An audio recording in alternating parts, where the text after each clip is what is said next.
Ladies and gentlemen, welcome. Before we get underway today, I'd like to take a brief moment to recognize the terrible loss of life that occurred just a few miles away from here last night. Our hearts and prayers are with the families and friends who lost loved ones last night, as well as the brave first responders who are still on the scene. I'd like to ask everyone to join us in a moment of silent prayer and reflection for the souls lost.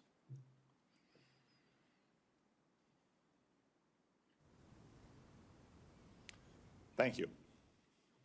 Next, I want to remind everyone in attendance here that while you are all welcome to observe today's hearing, I will not allow or tolerate disruptions from the audience.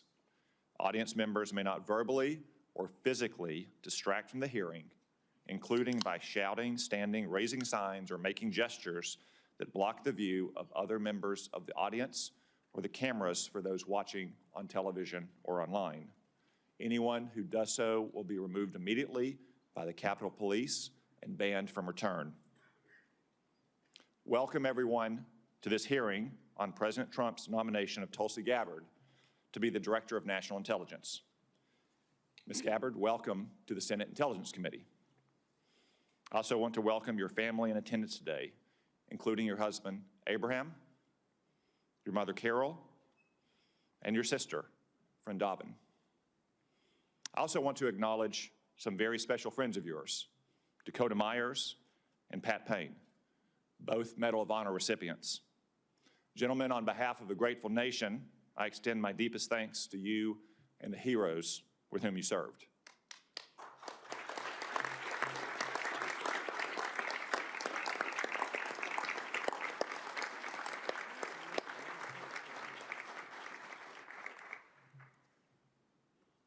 I also note that our next Attorney General, Pam Bondi, is joining us.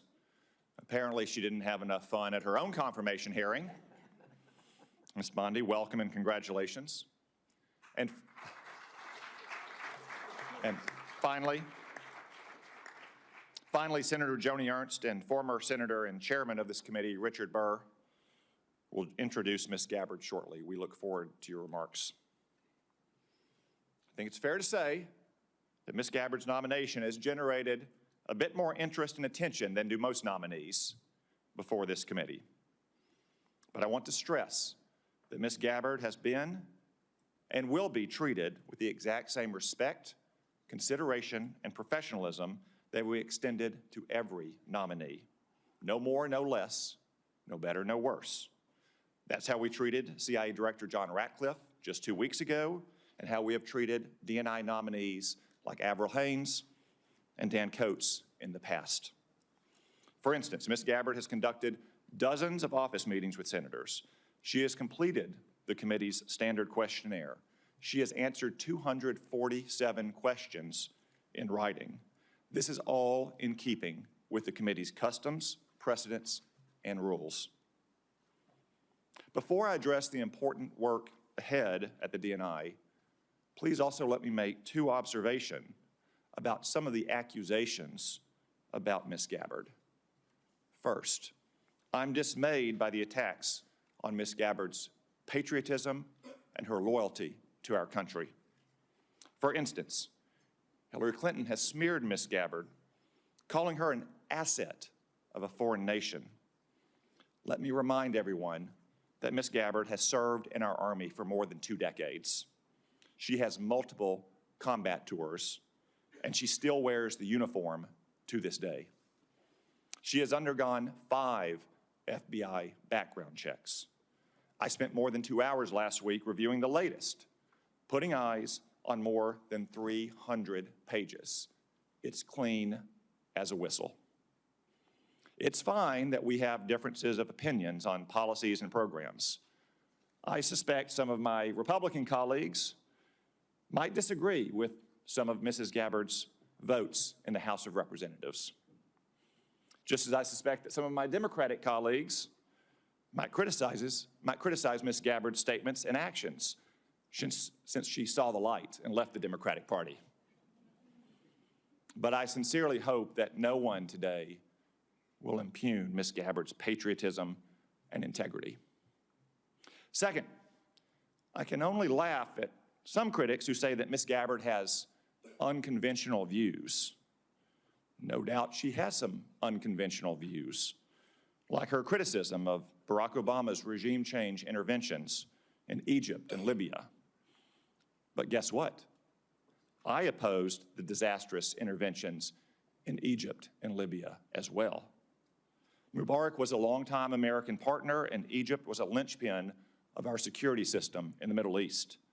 Gaddafi had been scared straight after we toppled the Taliban and Saddam Hussein. He turned over his weapons of mass destruction and cooperated against terrorists.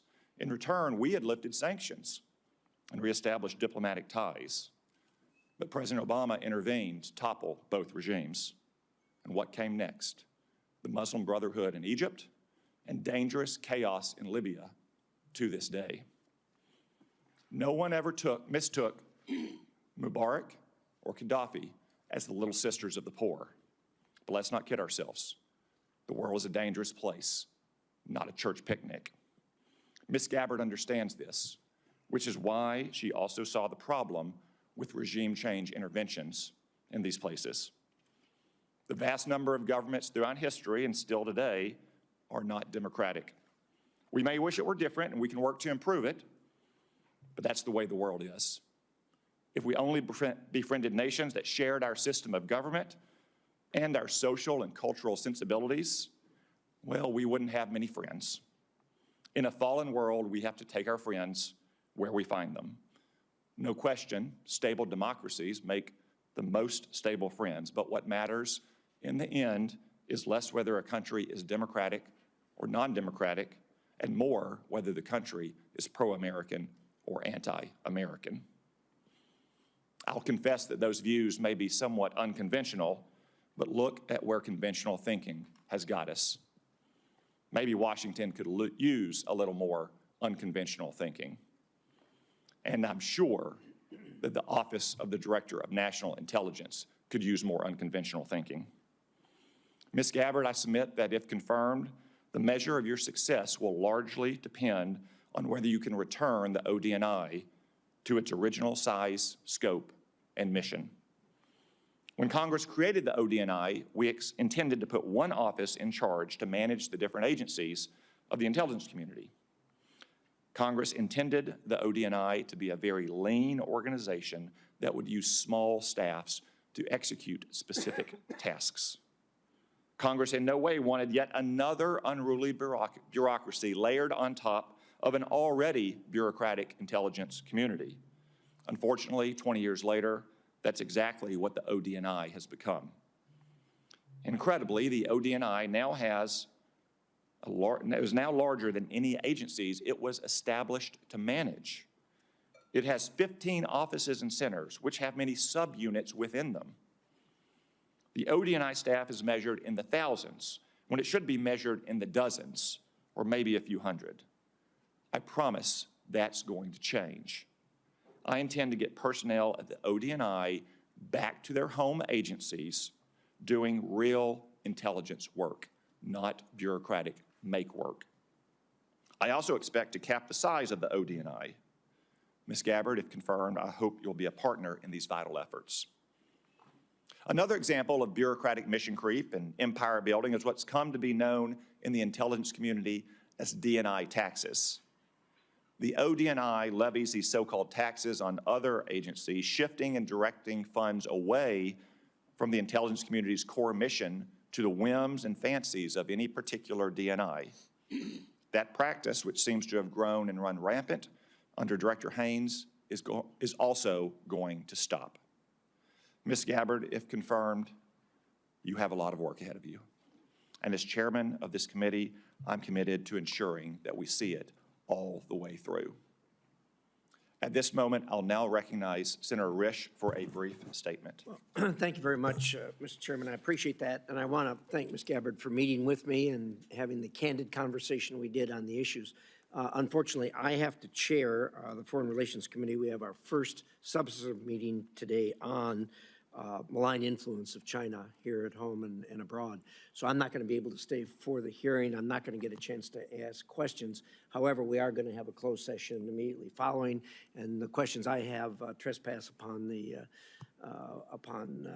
security of the country, and as a result of that, they need to be done in a classified setting in any event. So if I beg indulgence to be excused to preside over the other committee, good luck. I know you'll do well. Thank you. You are excused. I was going to leave whether you excuse me or not, but thank you very much. I will now recognize the Vice Chairman, Senator Warner, for his opening remarks. Well, thank you, Mr. Chairman, and particularly thank your comments at the top. I've spent most of the morning out at National Airport. I know Senator Moran was there last night. It's a horrible tragedy. The victims' families are still being notified.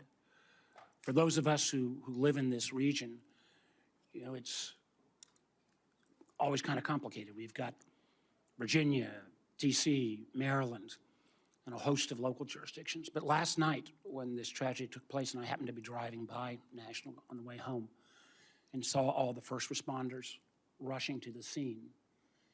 People came from as far away as Baltimore, Fairfax County. We had DOD and federal officials there. And these first responders, as always, ran towards the tragedy. There'll be a time to figure out what happened and how we rectify it. But today, our thoughts and prayers ought to be with the families, and again, thanking our first responders. Ms. Gabbard, welcome. And congratulations on your nomination to be the next Director of National Intelligence. I'd like to begin by thanking you, literally, for your decades of public service, both in uniform and as a member of Congress from Hawaii. I applaud your continuing commitment to serve should you be confirmed. Now, the President has nominated you to be Director of National Intelligence. Most folks probably don't understand the importance of this position. If confirmed, you would lead 18 agencies of the IC. You'll also serve as the principal advisor to the President, the National Security Council, and the Homeland Security Council for all intelligence matters related to national security. And in this role, you'll be responsible for over $100 billion between the National Intelligence Program and the Military Intelligence Program, or the NIP and the MIP as we call them here. It's a position of great importance and significance to our national security, created after one of our worst national security failures, 9/11. For that reason, when Congress established this position, thanks in large part to our colleague and our friend Susan Collins, it mandated in law that any individual nominated for this position must have, and I quote, extensive national security expertise. Now, I appreciated you taking the time to meet with me, and as I noted in that office, both before and after, I continue to have significant concerns about your judgment and your qualifications to meet the standards set by law. First, as I noted previously, the DNI was created in part to make sure we had appropriate intelligence sharing, which prior to 9/11, obviously we haven't. But the mission also is to not only share information between the IC, but also with our allies. There's no legal requirement that our allies share intelligence with us. It's all predicated on trust. Trust that our allies will protect each other's secrets.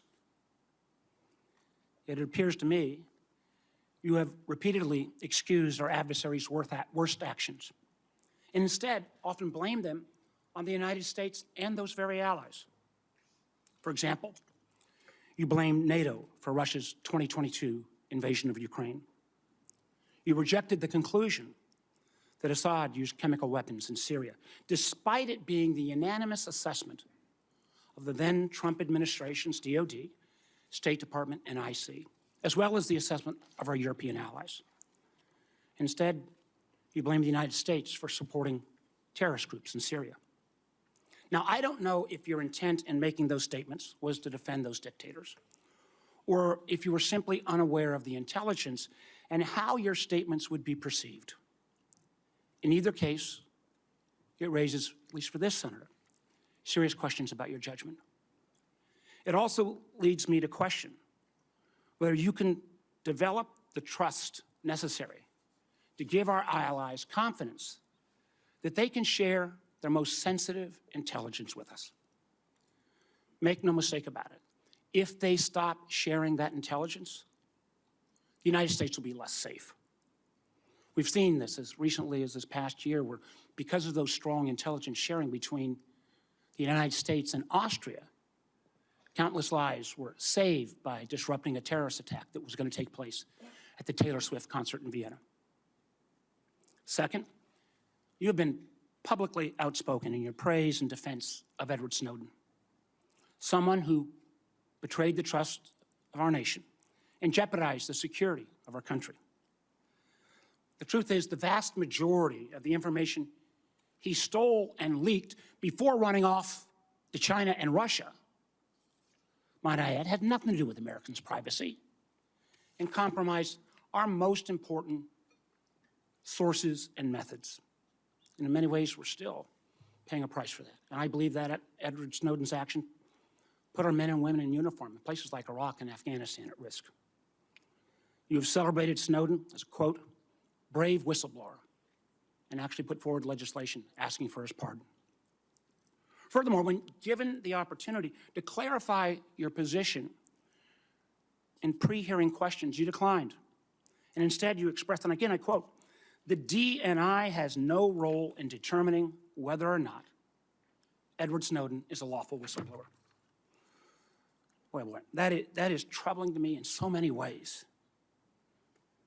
Not only do you think that someone who divulged secrets and then ran off to Russia should be celebrated as brave, but you don't seem to understand the DNI's role in determining whistleblower determinations. In fact, the DNI has a significant role in transmitting lawful whistleblower complaints to this committee. They're all laid out right here in the statute. And I would have serious concerns about confirming someone who cannot distinguish between complaints that are made lawfully and those that are made not. In the statute, it says the job of the DNI is to protect intelligence sources and methods from unauthorized disclosure. That's a quote. I guess I'm asking, what message would it send to have a DNI who would celebrate the work of a member of the IC or a contractor that would, on their own mission, decide what's appropriate to leak? I don't understand that. Third, until recently, you had a clear and consistent record of opposing FISA 702. I know members on this committee already understand how important this is, but for folks who don't, this law is critical to our national security. Literally 60% on average of what goes into the president's daily brief, what President Trump will read each day in assessing what's going on in the world, comes from this important piece of law that allows us to seek out those foreigners abroad for coverage. And it's helped prevent terrorist attacks. It helps us prevent foreign cyber attacks. It helps us on a topic that a lot of folks are looking at, fentanyl trafficking. Now, many in this Congress and many on the committee have tried to reform this legislation to better balance security and civil liberties. However, you have consistently gone further. Not only did you vote against reauthorizing 702, you actually introduced legislation to fully repeal the whole thing, calling it again, quote, a blatant disregard for our Fourth Amendment constitutional rights. Now, I understand that since you've been nominated to be DNI, you've expressed a change of heart. I think that's welcome, but I have to tell you, as I view this as a job interview, as I try to make my judgment on whether you should be confirmed, I don't find your change of heart credible. Because the world today is more complex and more dangerous than ever before. And we need serious people with sufficient experience to be able to navigate that complexity. I hope you use this opportunity to address my concerns and all of the members of this committee. I appreciate again your service, and I'm looking forward to a thorough discussion. Thank you, Mr. Chairman. Thank you, Mr. Vice Chairman. We welcome back Senator Richard Burr, the former chairman of this committee who has emerged from retirement to introduce Ms. Gabbard. Yet still in retirement, he still seems unable to find a pair of socks. Nonetheless, we say thank you and welcome you back, Senator Burr. Some things are very predictable, Mr. Chairman. Chairman Cotton, Vice Chairman Warner, members of this distinguished committee, I want to thank you for allowing me to join you today to provide my thoughts and support on behalf of Tulsi Gabbard's nomination to be Director of National Intelligence. This is my first visit back to the Senate in slightly over 2 years. Permit me to say, from this side of the dais, you're not as intimidating as I thought when I was on your side of the dais. When I was chairman of this committee, Senator Warner and I stuck to a single refrain with our staff: follow the facts wherever they lead. Today, an anonymous person or group launching a campaign using rumors as sources and accusations as fact can drive the outcome of an election and of public opinion. I know it to be true. Remember, I sat in your chair for the Russia investigation, where we found much of the influence to be the result of fictitious narratives driven by Russia. Now, some of you may be wondering, why do I support Tulsi Gabbard, and why am I here to introduce her as a nominee? I've experienced firsthand a coordinated attempt to influence this nominee's support in the United States Senate and with the American people. I was contacted by several national journalists shortly after the president nominated Tulsi, asking me to confirm one of the many rumors circulating about this nominee. I informed each journalist over a 5-week period that the rumors shared with me was simply not true. This narrative was shared from one journalist to the next journalist to the next journalist. I assume today they ran out of journalists. This was a coordinated effort to kill this nomination. Advise and consent is the responsibility of the United States Senate, and I truly believe that each member takes it seriously. All members of this committee were offered the opportunity for individual meetings with Tulsi, and if you chose not to meet with her, it's on you. I've done my homework, and here are the facts. Tulsi Gabbard's historic life began at birth. She's the first American Samoan-born member of Congress, period. She graduated from Hawaii Pacific University with a degree in business administration with a concentration in international business. In 2002, at age 21, Tulsi became the youngest woman in America ever elected as a state representative. That was not enough. In 2003, she joined the Hawaii National Guard. When deployed, in her re-election, her opponent raised the issue, could you serve the people that elected you if, in fact, you were deployed? What did Tulsi do? She withdrew from her re-election campaign in order to continue to serve our country in the war on terror. This would not be the first or the last time Tulsi put her country above her career. After multiple deployments and serving in the Hawaii City Council, she was elected to the United States House of Representatives, where she served 4 terms. Throughout her political career, she maintained her military service either in the National Guard or the Army Reserve. Media stories and anonymous rumors have questioned her qualifications, her patriotism, and whether she can be trusted, just to name a few. I refuse to question the qualifications of a woman who's worn the uniform of her nation for 22 years and never taken it off.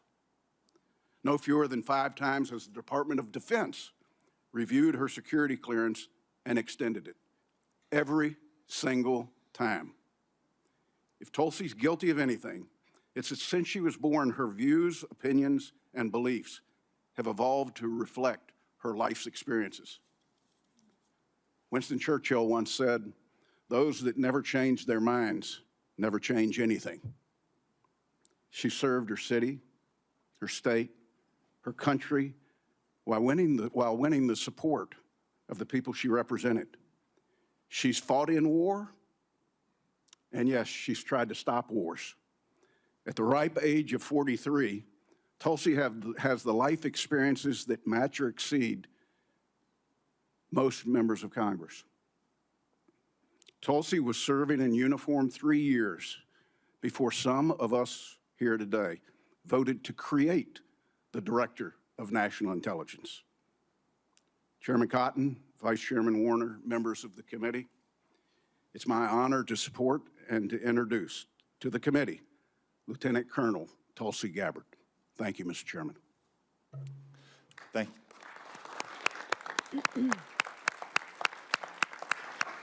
Thank you, Senator Burr. Now our colleague, Senator Joni Ernst of Iowa, has taken a few minutes out of her very busy schedule to be here to introduce Ms. Gabbard as well. Senator Ernst. Thank you, Chairman Cotton and Ranking Member Warner. And good morning to my distinguished colleagues. I also do want to take a moment this morning to recognize the lives that were lost in the collision near DCA last night. It is a truly heartbreaking tragedy. My prayers are with the victims' families and their loved ones. So thank you. Duty, honor, service. These are not just words. They are principles that have guided Lieutenant Colonel Gabbard. As a young enlisted soldier in the Hawaii National Guard, Tulsi answered the call to duty upon her deployments to the Middle East. From graduating at the top of her class from the Accelerated Officer Candidate School at the Alabama Military Academy, the first woman to do so, to serving as the youngest member of Hawaii's legislature, she upheld honor while breaking barriers both in uniform and in her civilian leadership roles. And today, Lieutenant Colonel Gabbard demonstrates her commitment to service by sitting before this committee, prepared to answer the nation's call yet once again, this time as the next Director of National Intelligence. Tulsi and I share similar backgrounds, both to our nation and to our communities. We've worn the same uniforms, serving in the Army National Guard and Army Reserves, leading battalions and deploying to Iraq and Kuwait. We've both had the privilege of serving in our state legislatures and in Congress, representing the people who shaped our lives and our communities. Tulsi exemplifies what it means to rise above partisanship, putting the needs of the American people over political divisions.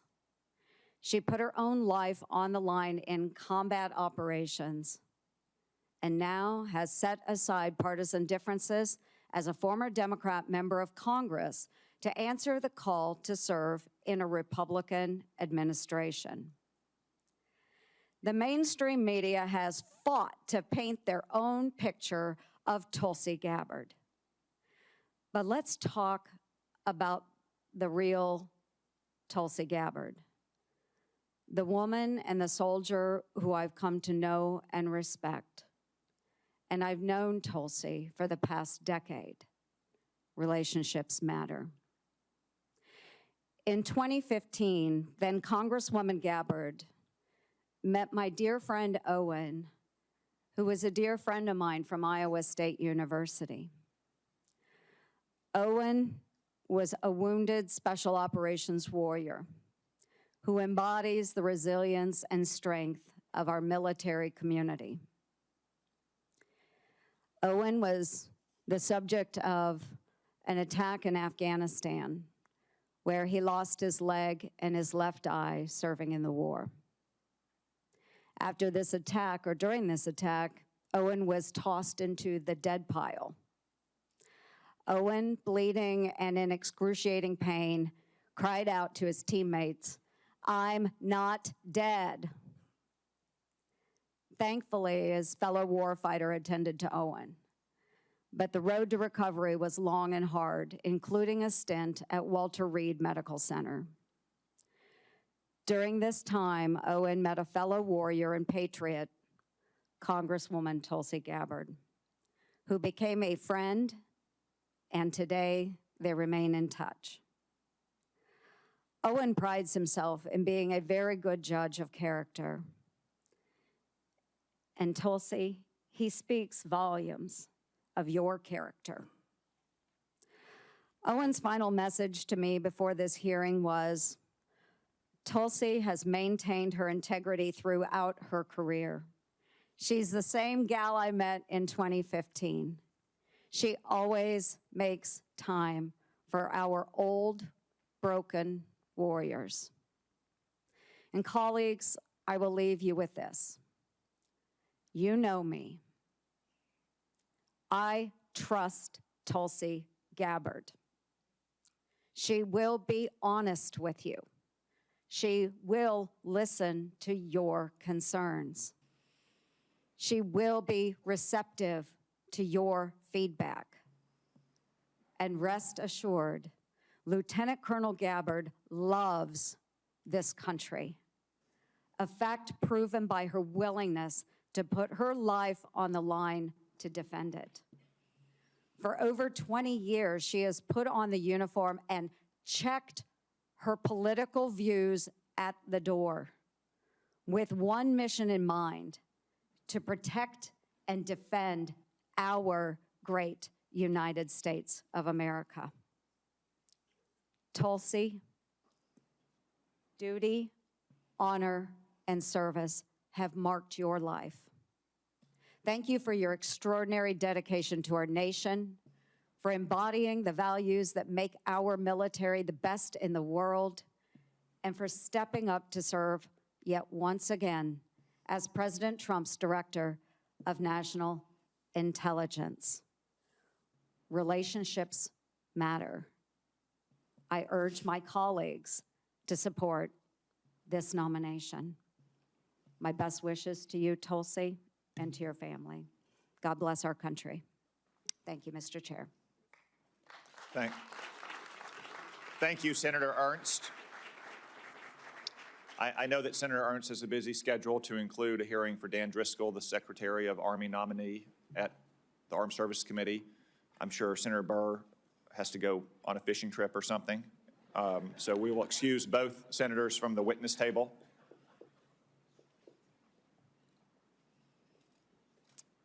Ms. Gabbard, before we move to your opening statement, it is the custom of the committee to ask a series of obligatory questions to all nominees.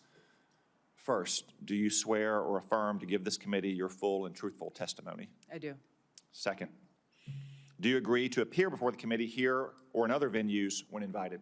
Yes. Third, if confirmed, do you agree to send officials from your office to appear before the committee and designated staff when invited? Yes. Fourth, do you agree to provide documents or any materials requested by the committee in order for it to carry out its oversight and legislative responsibilities? I do. Fifth, will you ensure that your office and your staff provide such material to the committee when requested?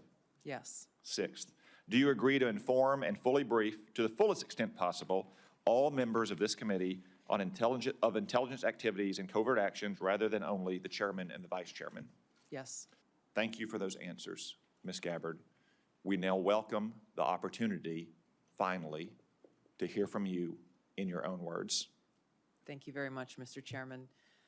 Before I begin, I too would like to start by offering my prayers and condolences to those who were killed in last night's horrific crash. Senator Warner, Senator Moran, our condolences and prayers are with you and all of your constituents. Again, Chairman Cotton, Vice Chairman Warner, and all of the members of the committee, it's an honor to be here before you today. I've appreciated the opportunity to meet with so many of you and address your questions and concerns before today's hearing.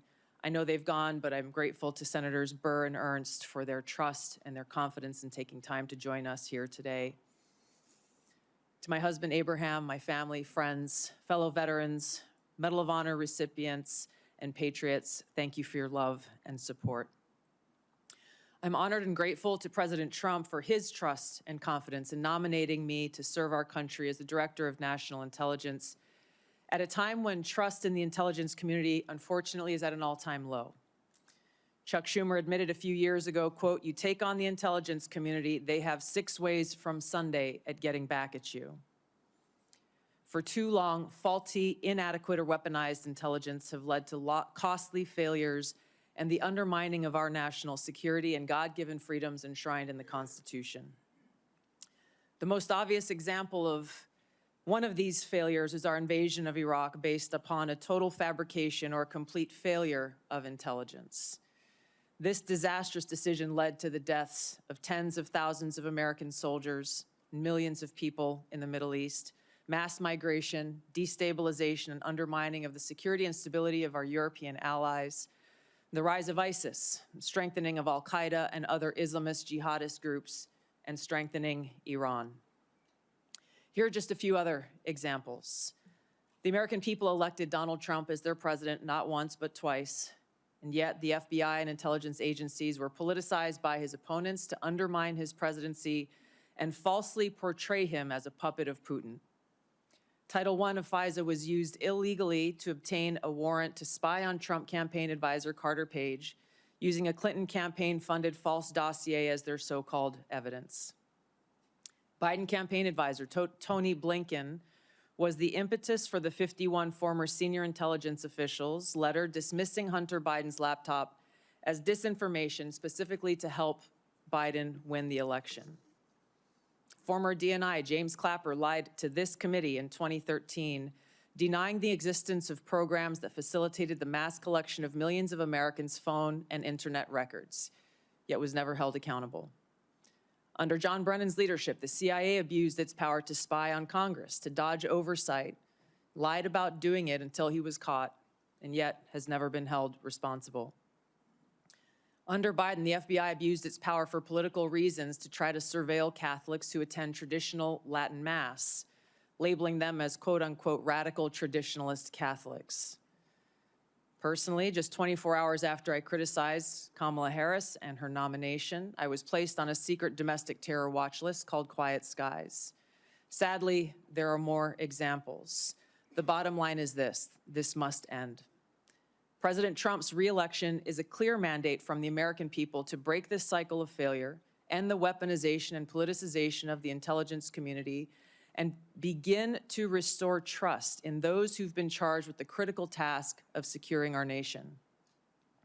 If confirmed as DNI, I will do my very best to fulfill this mandate and bring leadership to the intelligence community with a laser-like focus on our essential mission, ensuring the safety, security, and freedom of the American people.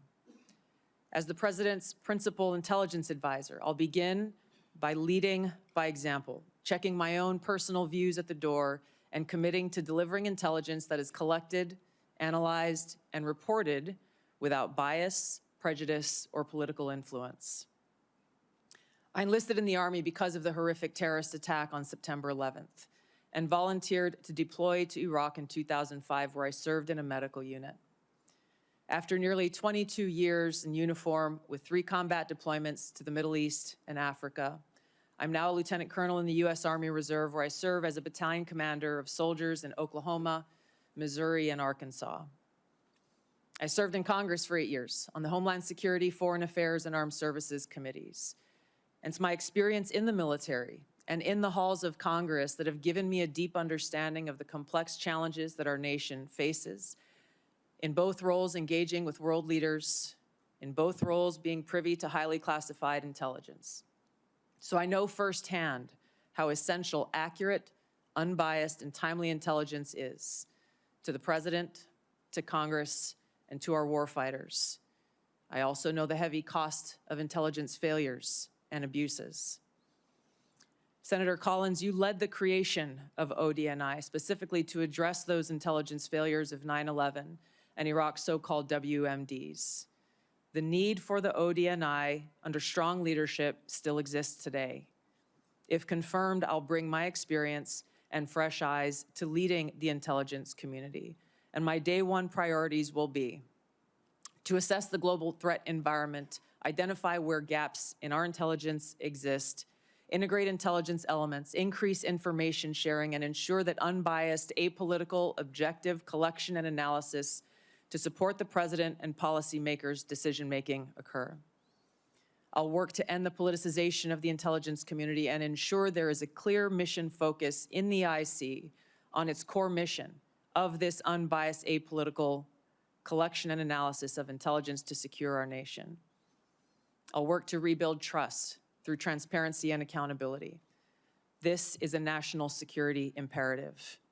And I'll work to assess and address efficiencies, redundancies, and effectiveness across ODNI to ensure focus of personnel and resources is on our core mission of national security. Now, in my meetings that I've had with many of you, you expressed bipartisan frustration about recent intelligence failures as well as the lack of responsiveness to your requests for information. Whether it's the surprise October 7th Hamas terrorist attack, to the sudden takeover of Syria by Islamist extremists, failures to identify the source of COVID, anomalous health incidents, UAPs, drones, and more. If confirmed, I look forward to working with you to address these issues. Ensuring the safety, security, and freedom of the American people is a mandate of leadership that rises above partisan politics. If confirmed, my commitment to the President, to you, and to the American people is this: I will do my very best to find the truth, no matter where it leads, and share that truth with President Trump, his advisors, and you in Congress, providing you with that unbiased, timely, and accurate intelligence as you make the tough decisions that'll impact the safety, security, and freedom of the American people. Now, before I close, I want to warn the American people who are watching at home. You may hear lies and smears in this hearing that'll challenge my loyalty to and my love for our country. Those who oppose my nomination imply that I am loyal to something or someone other than God, my own conscience, and the Constitution of the United States, accusing me of being Trump's puppet, Putin's puppet, Assad's puppet, a guru's puppet, Modi's puppet, not recognizing the absurdity of simultaneously being the puppet of 5 different puppet masters. The same tactic was used against President Trump and failed. The American people elected President Trump with a decisive victory and mandate for change.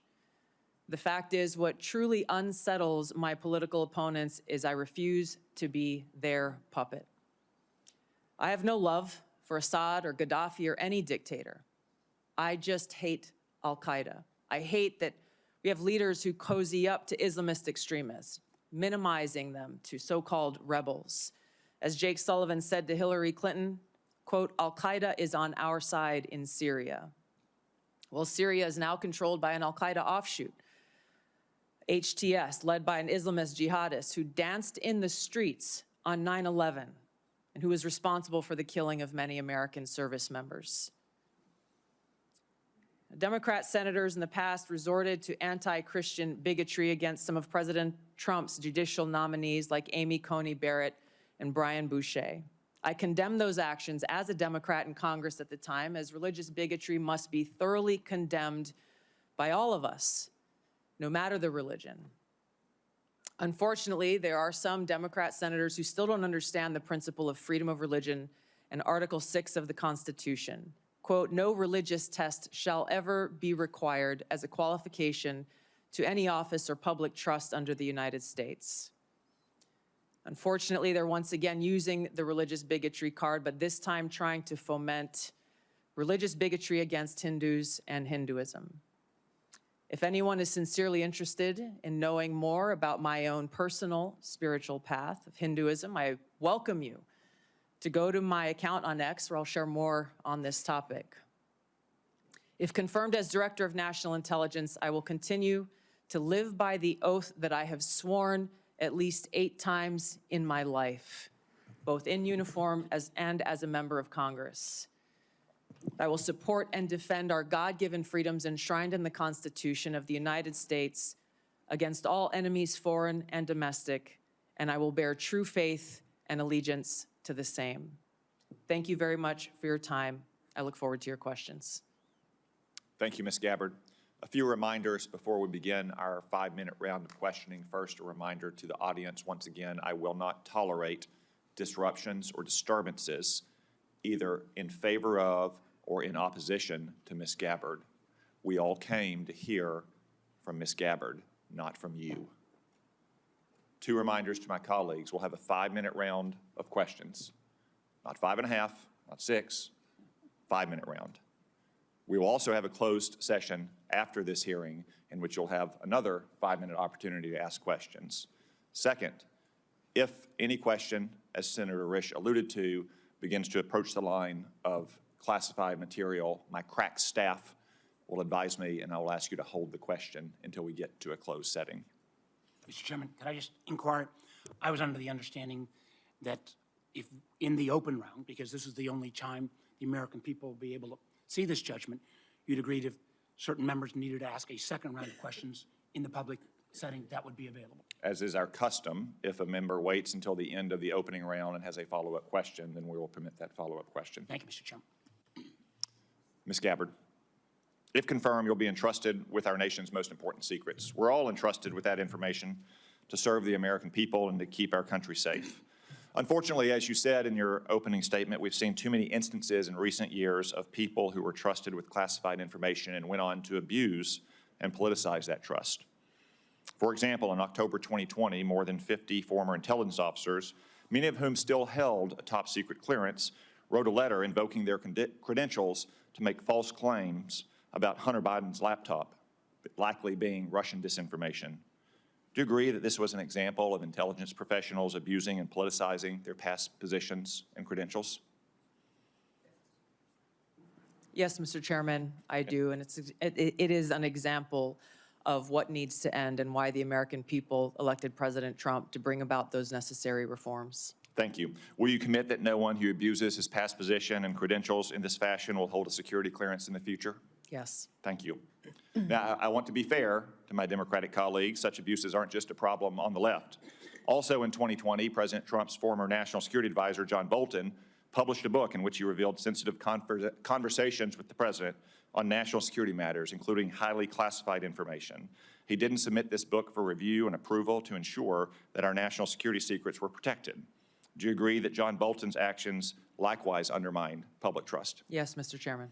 Will you commit that no one who so abuses his past position and risks the exposure of classified information by publishing a book without submitting it for review and getting approval before publication will hold a security clearance again or be trusted with classified information again? Yes. Thank you. Let's move on to the topic of OD&I reform that I mentioned in my opening statement.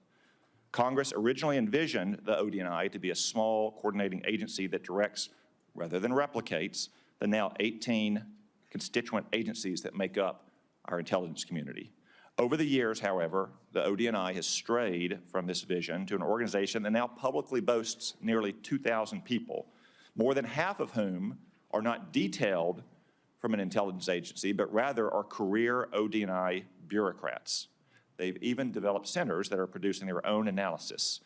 Will you commit today to working with this committee to restoring the OD&I to its original size, scope, and function?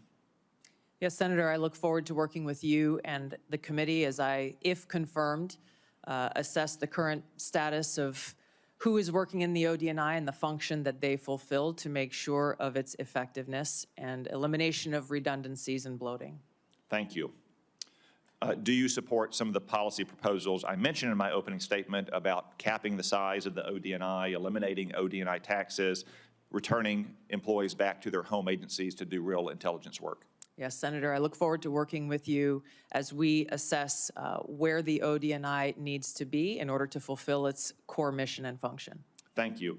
And in your preparation for this hearing and this important responsibility, have you developed any thoughts that explains the mission creep and the empire building that we've seen at the OD&I in recent years? Yes, Senator, I've had the opportunity to review the history of the OD&I, to speak to Ambassador Negroponte, the first Director of National Intelligence, as well as others who have served in this position. I think there are a number of contributing factors to the creation of centers, or not centers, but offices like the recently eliminated Office of DEI within ODNI, and other areas where I need to go in and assess the replication and the duplication of responsibilities that exist elsewhere and some of the other intelligence elements that ODNI has oversight over. Thank you. Colleagues, I will lead by example and yield back 1 minute of my time and recognize the Vice Chair.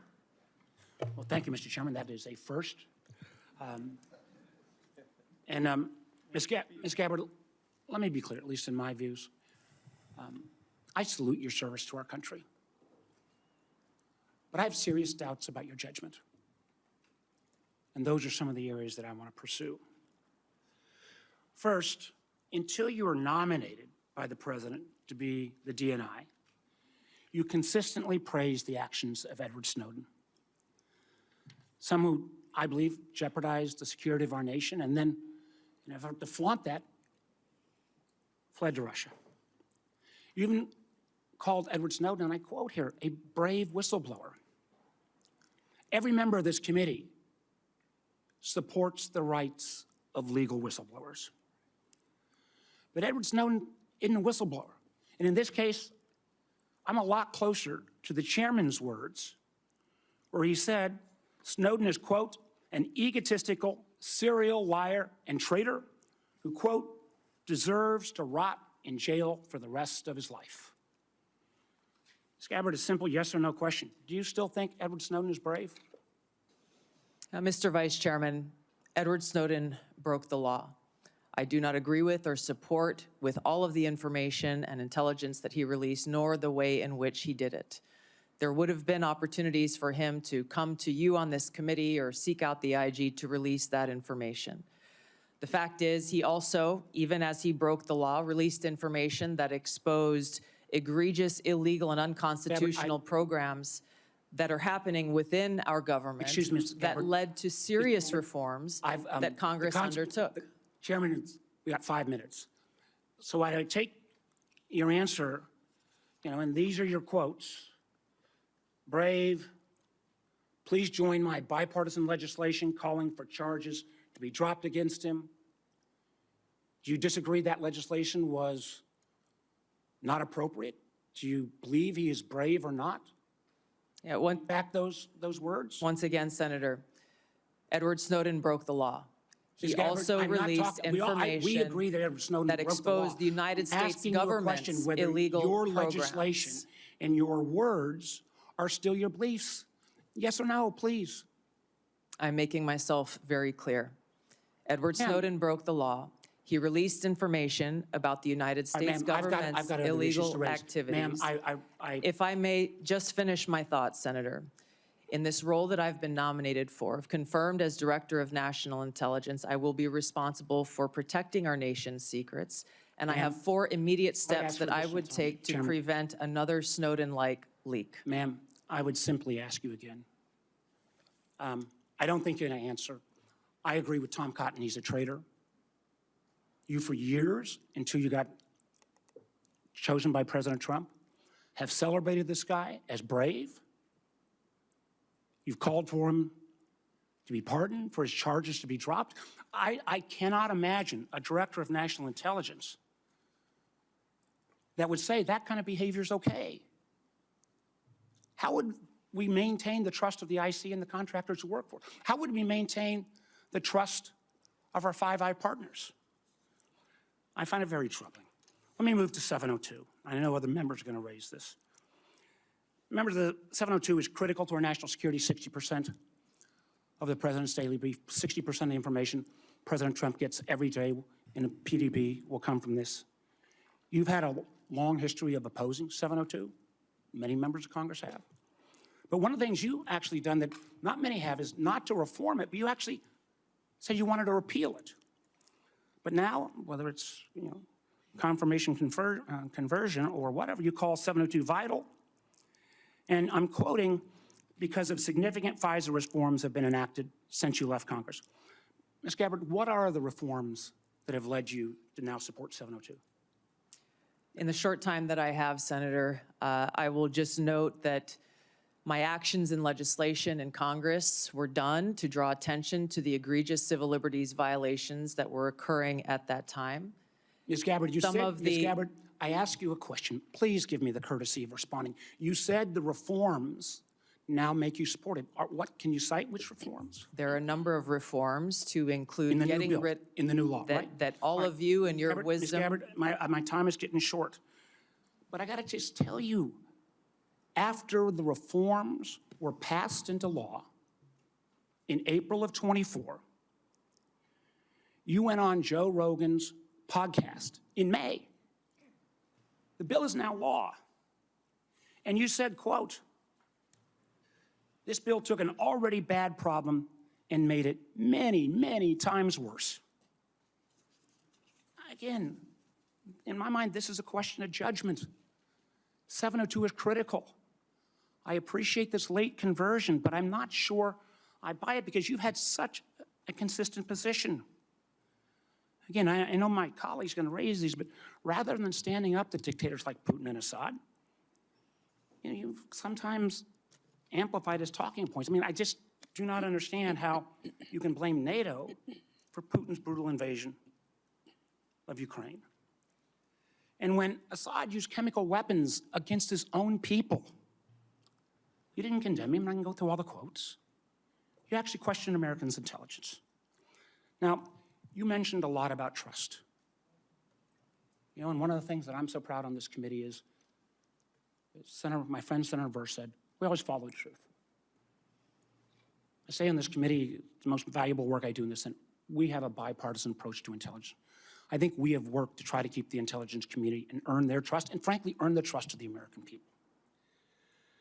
But I, respectfully, ma'am, I just don't believe on your judgment and credibility issues that this is the appropriate role that you should take going forward. Thank you, Mr. Chairman. Senator Collins. Thank you, Mr. Chairman. Ms. Gabbard, Edward Snowden does stand out as having done particularly grave harm to our national security by revealing top secret information, including sensitive sources and methods, thus jeopardizing agents in the field. So let me ask you a question. If confirmed, would you support or recommend a pardon or any kind of clemency for Edward Snowden? Thank you for the question, Senator Collins. If confirmed as the Director of National Intelligence, my responsibility would be to ensure the security of our nation's secrets and would not take actions to advocate for any actions related to Snowden. So the answer is no. Is Correct. that correct? In 2020, you introduced the Protect Brave Whistleblowers Act, which would amend the Espionage Act to make it more difficult to prosecute individuals who reveal classified information. In particular, the bill would allow individuals to disclose even top secret information as long as it's not done with the specific intent to injure the United States or advantage any foreign nation. Your bill would also have created an affirmative defense if public disclosure of classified information were made for several reasons, one of which was to expose gross waste of funds. I strongly oppose this legislation, which would hamper our ability to prosecute people who give our adversaries classified information. So let me ask you this. Ms. Gabbard, do you still support providing individuals who have access to top secret information with the ability to make their own decisions regarding whether that information should be publicly disclosed, even though disclosure may cause tremendous harm to our country or our allies? Senator, we cannot and should not have individual vigilantes within the intelligence community making their own decisions about how and where and when to expose our nation's secrets. The intent of the legislation that you have pointed out was pointed towards ensuring due process for those who are charged under the Espionage Act in a court of law. This is a law that has been abused in some cases and used for political purposes. President Obama charged more people under the Espionage Act than all other presidents combined. If confirmed as the Director of National Intelligence, my sole focus and goal would be our nation's security, which includes ensuring the security of our nation's secrets. And I would work to make sure that we don't have any disclosures or vigilantes taking it upon themselves. There are numerous legal paths that will protect this information for those who feel they have concerns. And I look forward to working with you and this committee on making sure that those protections are known by every single person in the workforce and effectively implemented. So you do not support allowing individuals to make their own decisions without authorization to disclose secret information, classified information? Yes, and I believe we have the legal structure in place for those who have concerns to address them. As you know, there has been speculation in the press that you met with Hezbollah, a terrorist organization affiliated with Iran. Have you ever knowingly met with any members, leaders, or affiliates of Hezbollah? No, and it is an absurd accusation. Let me ask you one final question in the short time we have left.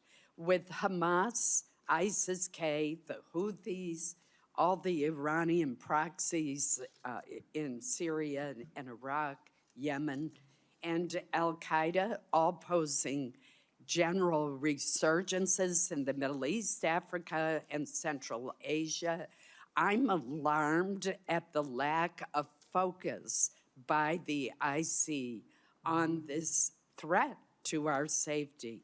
We don't want to have to call you back to this room after a terrorist attack and ask, how did the IC miss this?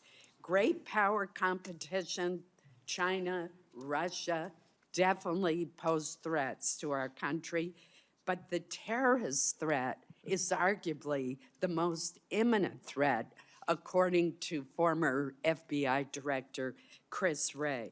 If confirmed, what would be your strategy to refocus the IC on the terrorist threat to our country and to Americans abroad?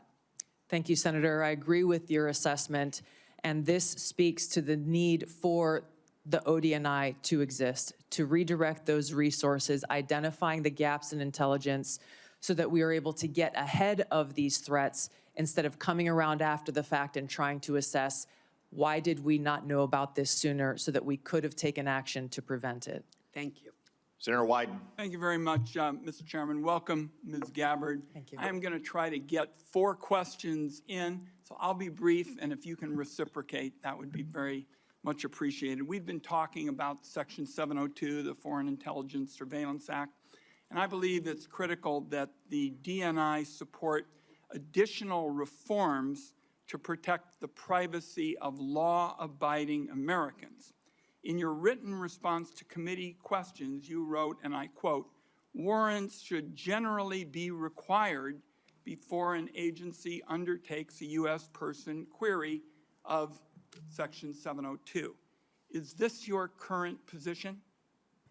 Yes, it is, Senator. And as you'll note in that written response, I noted some exigent circumstances with agree with which that. there may be other options. But I also want to make a note that a simple warrant requirement is ultimately going to be a policy decision that all of you will make. I would point to history, to some examples. Time is short. I'm glad you answered in line with your written answer that you support a warrant. Section 702 also involves a huge loophole now that was included recently that could allow the government to force anyone with access to a Wi-Fi router or cable box to secretly participate in the warrantless surveillance program. Do you support, as I do, eliminating this language? Senator, I would have to look more into that and assess, if confirmed, what the impacts of the implementation of the existing safeguards are and come back to you in Congress as you look at reauthorization. It is a massive loophole, and I hope to hear, after you've looked at it, that you'll be supportive of my efforts. Let me turn now to the question of the Inspector General situation. Can the President of the United States refuse to fund the Inspector General for the intelligence community despite appropriations from Congress? And here I'd like a yes or no. Senator, I don't know about the legal authorities, but I understand the essential role that the inspectors general play. And if confirmed, look forward to empowering our Inspector General to fulfill their responsibility. Good, because Congress either has the power of the purse or it doesn't. And I think in your answer to me, you recognize that you have an independent obligation to follow the law. I think that's a constructive answer. Let me turn now to the matter of spying on journalists. You wrote in your response to the committee questions that you support the Biden administration Department of Justice's policy restricting the collection of reporters' records, and you called for the codification of those restrictions. Will you reconfirm that position this morning? I believe strongly in the First Amendment, which protects a free press. So you will, in effect, say that you will continue to support the Biden administration policy to protect journalists?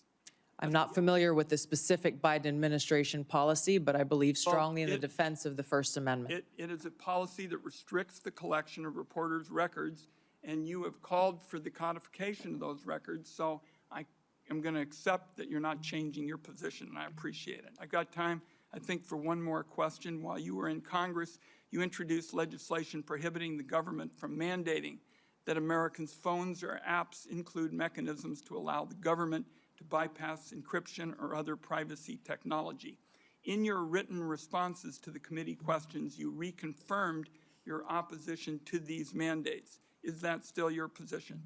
Yes, these back doors lead down a dangerous path that can undermine Americans' Fourth Amendment rights and civil liberties. You are being very helpful by moving so quickly. Let me turn to whistleblowers. You wrote in your response that whistleblowers must have clear, protected channels to report concerns, including the unauthorized transmittal of classified information to appropriate entities such as members of Congress.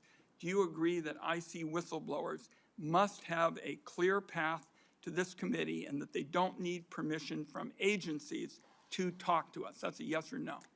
Senator, the answer is clearly yes. I would like to state a few other actions I would take if confirmed as Director of National Intelligence is, number one, make sure that we don't have illegal and unconstitutional programs within the intelligence community, making sure that we enact security clearance reform to limit access to our nation's top secrets, make sure that every single person in the workforce understands their rights as whistleblowers and the legal channels to take, which would include coming directly to you as members of Congress, as well as establishing a direct hotline to myself should they choose to take that path. One last question, if I might. Would you support the declassification of the committee's full report on the CIA's torture program?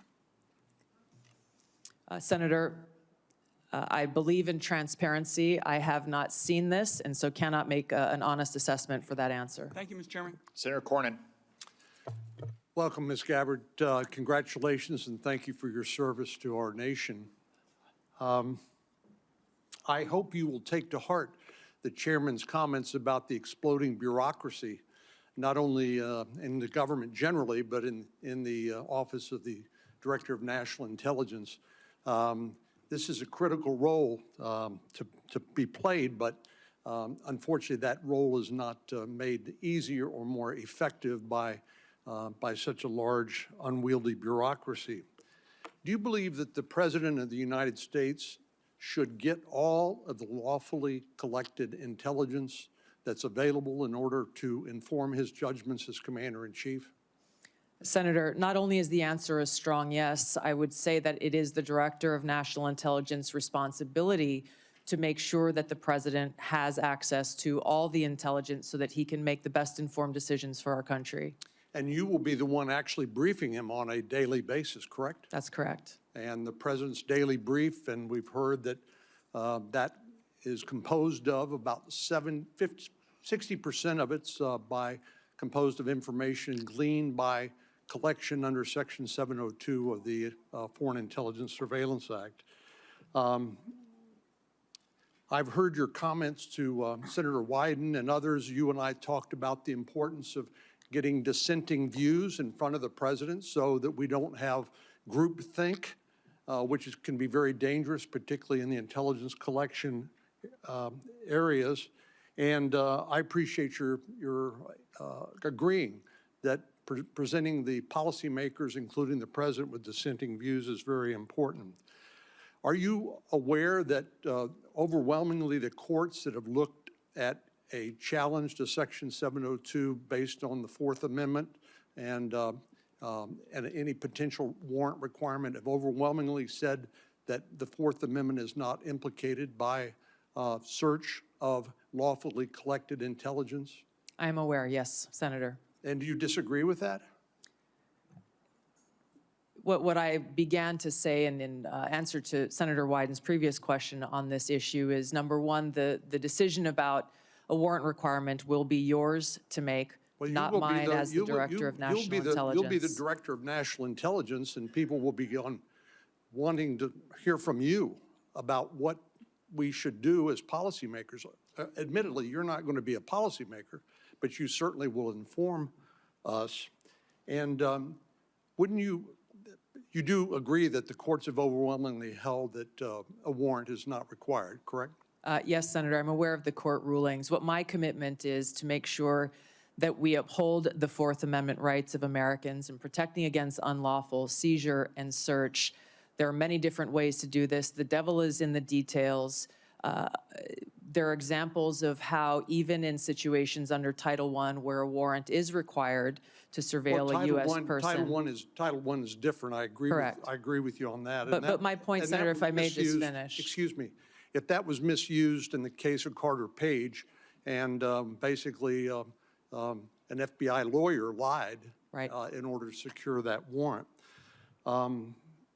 Which is why there are safe. What would be necessary to be shown in order to establish probable cause to a judge in order to obtain a warrant? Again, Senator, that's not for me to say. That would be for you all to decide and for the Attorney General to weigh in on. Do you know what the elements of probable cause are and whether that's a practical and workable solution? This is the center of the debate, the high standard of probable cause that's required to get a warrant, and why this will continue to be a conversation, again, with the Attorney General weighing in and all of you in Congress making this policy decision. The CIA director, John Ratcliffe, said during his testimony before this committee that he believed that a warrant is not only required by law, but is actually impractical. Do you disagree with that or agree with that? I will be in a better position to make an assessment on the practical implications of this if confirmed as DNI. My commitment remains to uphold the Constitution and Americans' Fourth Amendment rights. Where would the warrant be sought? Would it be in the Foreign Intelligence Surveillance Court, or would it be in some other Article III court? My understanding is that it would be in the Foreign Intelligence Surveillance Court. Are you aware of the fact the Foreign Intelligence Surveillance Court has held that a warrant is not required? I am aware. Thank you. Thank you. Senator Heinrich. Thank you, Chairman. Welcome. You traveled to Syria and Lebanon in January 2017. Bassam Kawam personally paid for that trip, and Bassam and his brother Ilyas accompanied you to both Lebanon and Syria. The Kawam brothers have links to the Syrian Social Nationalist Party, an ally of Hezbollah. And in fact, in 2008, the Syrian Social Nationalist Party participated in the assassination of a former Lebanese prime minister and assisted Hezbollah in Beirut. When did you become aware of the links between the Kawam brothers and the Syrian Social Nationalist Party? Senator, thank you for your question. Just a point of clarification. I paid for my own expenses and travel on that trip. I was not aware of any accusations of these two Lebanese Americans associations until after the trip occurred. And I that's point, when you reimbursed? correct. Because Correct. 'Cause Not because of, I wanted to make sure that there were no perceived conflicts of interest. I addressed this specific question to these Lebanese Americans who had organized the trip, and they vehemently denied any associations with that group. There is not a great deal in the public record about what you and Syrian dictator Bashar al-Assad discussed for so long in January of 2017. And I think there's a great deal of interest from the American people about what was discussed in that meeting. So what did you talk about? And did you press Assad on things like his use of chemical weapons, systematic torture, and the killing of so many Syrians? Yes, Senator. Upon returning from this trip, I met with people like then Leader Nancy Pelosi and Steny Hoyer, talked to them and answered their questions about the trip. And quite frankly, I was surprised that there was no one from the intelligence community or the State Department who reached out or showed any interest whatsoever in my takeaways from that trip. I would have been very happy to have a conversation and give them a back brief. I went with former Congressman Dennis Kucinich, who had been there many times before and who had met with Assad before. A number of topics were covered and discussed, and to directly answer your question, yes, I asked him tough questions about his own regime's actions, the use of chemical weapons and the brutal tactics that were being used against his own people. Were you able to extract any concessions from President Assad? No, and I didn't expect to, but I felt these issues were important to address. According to your revised trip report, your third meeting in Syria after meeting with Assad and then his wife was with Grand Mufti Ahmad Badreddin Hassoun. Forgive me if I'm not pronouncing that correctly. In an October 2011 speech, the Grand Mufti warned the U.S. and Europe that we will prepare suicide bombers who are already in your countries if you bomb Syria or Lebanon. What was the goal, or what did you accomplish by meeting with Grand Mufti? Yes, Senator, before going on the trip and during my time both in Syria and Lebanon, I made it a point to meet with different religious leaders, both Muslim leaders as well as various Christian and Catholic leaders who were there in the region. I did that both in Syria and in Lebanon to hear from them about what their concerns or thoughts were with regard to the war that was being waged at the time. Were you aware of his threats regarding suicide bombers in the United States? I was not and had not heard that until today. Who vetted the people that you met with on this trip to Syria and Lebanon? The itinerary was created by former Congressman Dennis Kucinich, his constituents who he had traveled with to Syria and Lebanon a number of times before. Some of the individuals that I met with were looked at prior to the trip. Others came up during the trip that were unexpected. Just in complete hindsight, would you view this trip as good judgment? Yes, Senator, and I believe that leaders, whether you be in Congress or the President of the United States, can benefit greatly by going and engaging, boots on the ground, learning and listening and meeting directly with people, whether they be adversaries or friends. Last question. Who do you blame? Who's responsible for the war in Ukraine? Putin started the war in Ukraine. Thank you. Sir Moran, before your questions, I want to extend all of our condolences in particular to you for the loss of life for your fellow Kansans last night in that air crash. Our prayers are with all of your people back home who lost loved ones. Thank you, Mr. Chairman. So many people here and throughout the halls of Congress have been very kind and expressing their condolences, and I appreciate you saying this in this setting just now. Lieutenant Colonel Gabbard, you were asked in your questionnaire about your priorities, and you listed Iran and Hamas and Hezbollah and North Korea.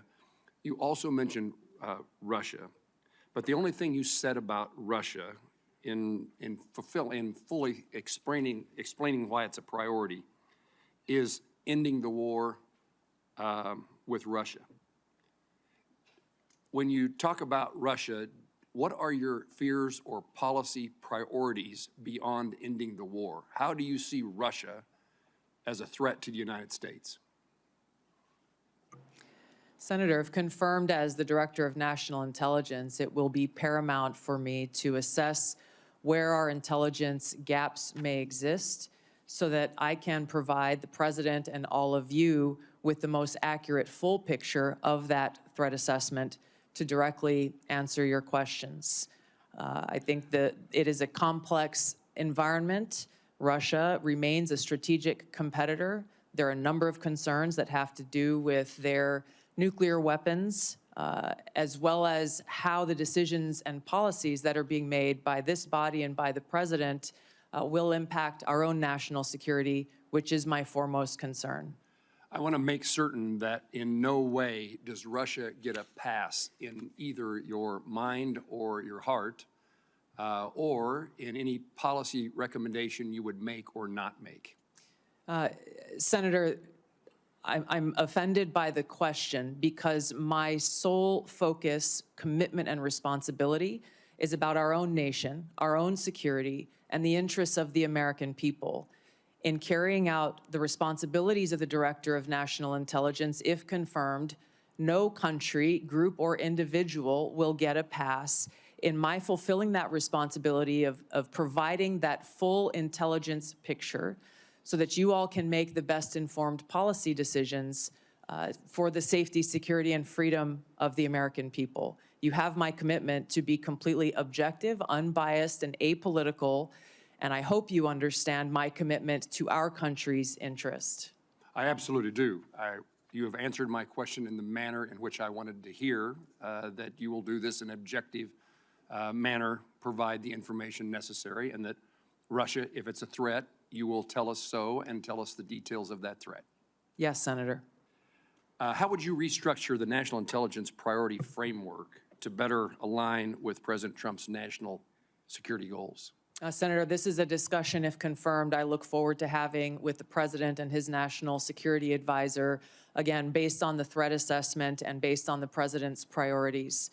He has spoken about a number of different priorities in different parts of the world.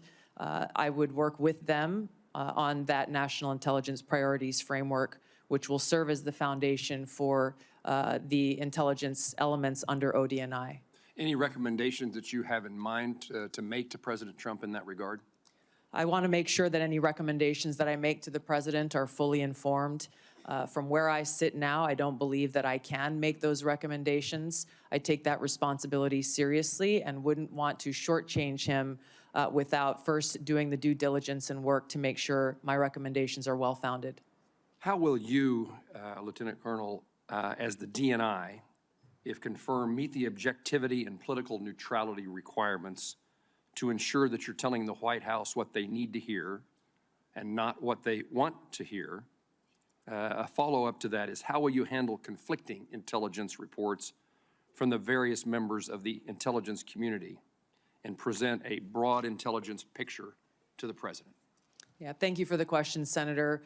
I hope that you have confidence in my ability to extract politics from what my role will be as Director of National Intelligence, because it's something I've done for almost 22 years now of wearing the uniform, both serving in the National Guard and the Army Reserve, even while holding political office. There is a brick wall between the two, and I have fulfilled that obligation in uniform, as I will as Director of National Intelligence if confirmed. I think the President, I know the President values hearing a lot of different views, and I would make sure that in the intelligence community's responsibilities that dissenting views are not only allowed, but encouraged, and where they present themselves, make sure that the President and you as policymakers are aware so that you can make your best informed decision. Would you agree with me that bias and prejudice, if it exists any place, exists in both sides of an issue, both partisan sides of this place called Washington, D.C., and the goal, the effort that you will make is to make certain that all the information is presented in a nonpartisan, direct, and manner based upon the facts as known. Yes, Senator, I agree, and you have my commitment. This is essential for the American people and all of you to have faith and trust in the intelligence products that are being delivered. One of the greatest challenges is knowing who's telling us the truth, and we need a DNI who tells the truth. True? Yes, I have a long record of speaking truth to power and would continue that commitment if confirmed in this role. Thank you. Thank you, Senator Moran. Senator King. Thank you, Mr. Chairman. And Ms. Gabbard, I certainly want to applaud and express my appreciation for your service, both in the military and in the Congress. Two very challenging jobs, and I want to thank you for that. I noted that Edward Snowden was in Hawaii, of all places, for a year and a half before he fled to Hong Kong and then on to Russia. Did you ever meet him or have any contact with him during that period, or subsequently with telephone calls, emails, Zooms, contact with he or his lawyers?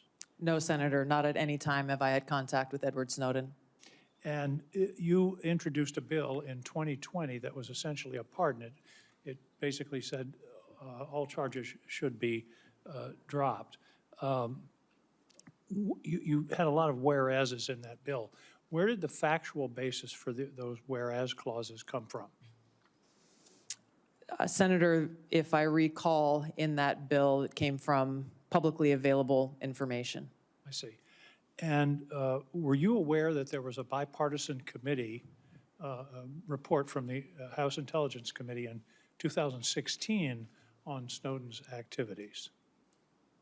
I don't recall specifically at that time, but I am aware of that committee's report and executive summary that was reported publicly. I did not have access to the classified report that summary was based on.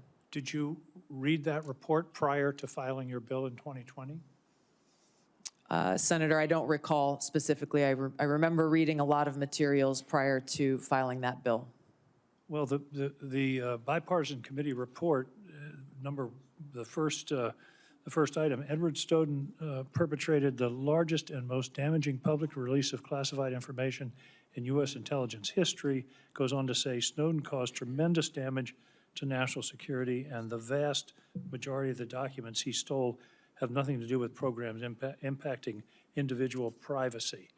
But you don't recall ever seeing the work of that committee? I'm aware of those conclusions drawn. You're aware Edward now. Snowden. Were you aware at the time? Yes, I was, Senator. And- Edward Snowden broke the law. There's no question about that. He should not have released all of that information that caused that harm. How There's many no question about that. How many documents did he release? I know that he took over 1 million documents. I don't know specifically how many of those 1 million he specifically released. Well, you stated very unequivocally today, Snowden broke the law, but you introduced a bill in Congress along with Congressman Matt Gaetz to essentially pardon him. So That- he broke the law, but it wasn't all that serious? Is that what you thought in 2020? I take very seriously upholding our Constitution and have sworn an oath to support and defend that Constitution over 8 times in my life. My statements in the past have been reflective of the egregious and illegal programs that were exposed in that leak. But you ignore the vast majority, as the committee found, bipartisan. I think Devin Nunes was the chair, Adam Schiff was the vice chair. The conclusion was that the vast majority of these things that he released had nothing to do with constitutional rights, the Fourth Amendment, but indeed were enormous compromises of our national security. You didn't Senator, seem I worried about- focused on raising concerns around egregious, illegal, and unconstitutional programs that our government was conducting that clearly violated Americans' Fourth Amendment rights.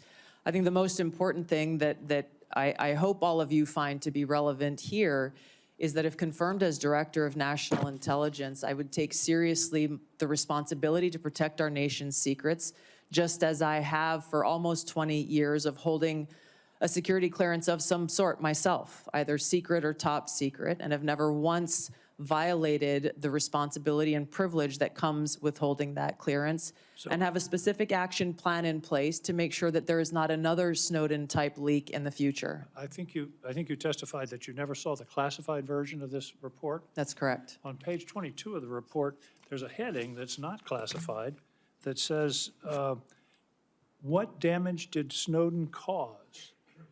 And then there's a lot of redacted material. Did that not raise a red flag for you? Or do you not recall Edward seeing Snowden that? broke the law. Like I said, I did not that have, in it? I did not have access to that classified. Did you seek access to it? I believe so, yes. This was quite some time ago. But you still introduced your bill to essentially get I it take apart. very seriously the protection of American civil liberties and our Fourth Amendment rights. If confirmed as Director of National Intelligence, I'd make sure that there is no further Snowden-type leak in the future, and that those who have concerns have legal channels to raise those concerns so that we don't violate and release our nation's secrets. There are about 20 Thank you, countries in Senator the King. world that don't. Senator King, time has expired. Senator Langford. Tulsi, it's good to see you again. Thanks for the time. Thank you. That we got a chance to be able to spend together and be able to talk through a lot of these issues. Thanks for your service to the country, both in Congress, though you were in the wrong party at the time, and your service to the country through your service there, including in my great state in Oklahoma, that you had the opportunity to be able to serve there. I want to give an opportunity for you to be able to answer a few things on it, and I want to set some context. There's been a lot of questions about 702 and about Edward Snowden, and it may seem like this is repetitive to be able to come through it, but there are thousands of intelligence employees and folks that have also taken an oath to the country and to the Constitution. They serve our country every day. They're the folks that don't have a uniform on, that no one ever says thank you to them, and no one ever buys them lunch because people don't know who they are. But they every day put their lives on the line, and they work very hard to be able to protect Americans. And when Edward Snowden got mad at his employer that he didn't get the promotion that he wanted and started harvesting information, and then found some things that he didn't like on it, and then kept going, and then released them to media and went to China, and then went from China to Russia and became a Russian citizen and continued to be able to layer out intelligence unrelated to the civil liberties of any American, and then said, I have more and I can release them at any time I want. They don't see him as brave. They see him as a traitor. And the concern among so many here, and I think what a lot of the folks in the intelligence community that you'd have the responsibility to oversight is, they want to hear that you also believe the same thing, that not just he broke the law, but that he's a traitor, because they don't want that to ever happen again. And all the sources that they had, that they trusted and that trusted them, now their lives were at risk. And all the programs that they had that were determined lawful all collapsed, and that intelligence then was gone, and the president didn't have access to a lot of information for decision-making. So this is a big deal to everybody here, because it's a big deal to everybody that you'll also oversee in that role as well. And so it's helpful for them to be able to hear your heart on this. So was Edward Snowden a traitor? Senator, my heart is with my commitment to our Constitution and our nation's security. Ours too. Thank you. Yeah. I have shown throughout my almost 22 years of service in the military, as well as my time in Congress, how seriously I take the privilege of having access to classified information and our nation's secrets. And that's why I'm committed, if confirmed as Director of National Intelligence, to join you in making sure that there is no future Snowden-type leak, and I would do so by taking 4 specific actions.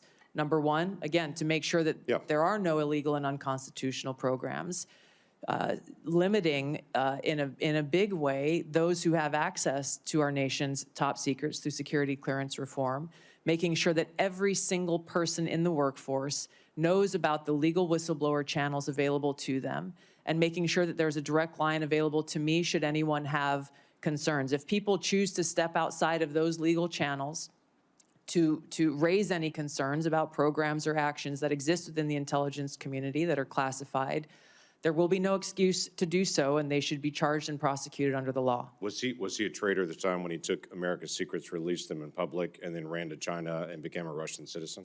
Senator, I'm focused on the future and how we can prevent something like this from happening again. So you would have the responsibility to be able to give counsel to the president, which is a great privilege. You already have his ear, quite frankly, and y'all have a great relationship on that, which is very beneficial.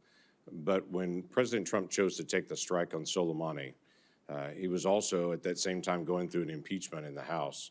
And you were kind of tough on him at the time about that. You called it a declaration of war.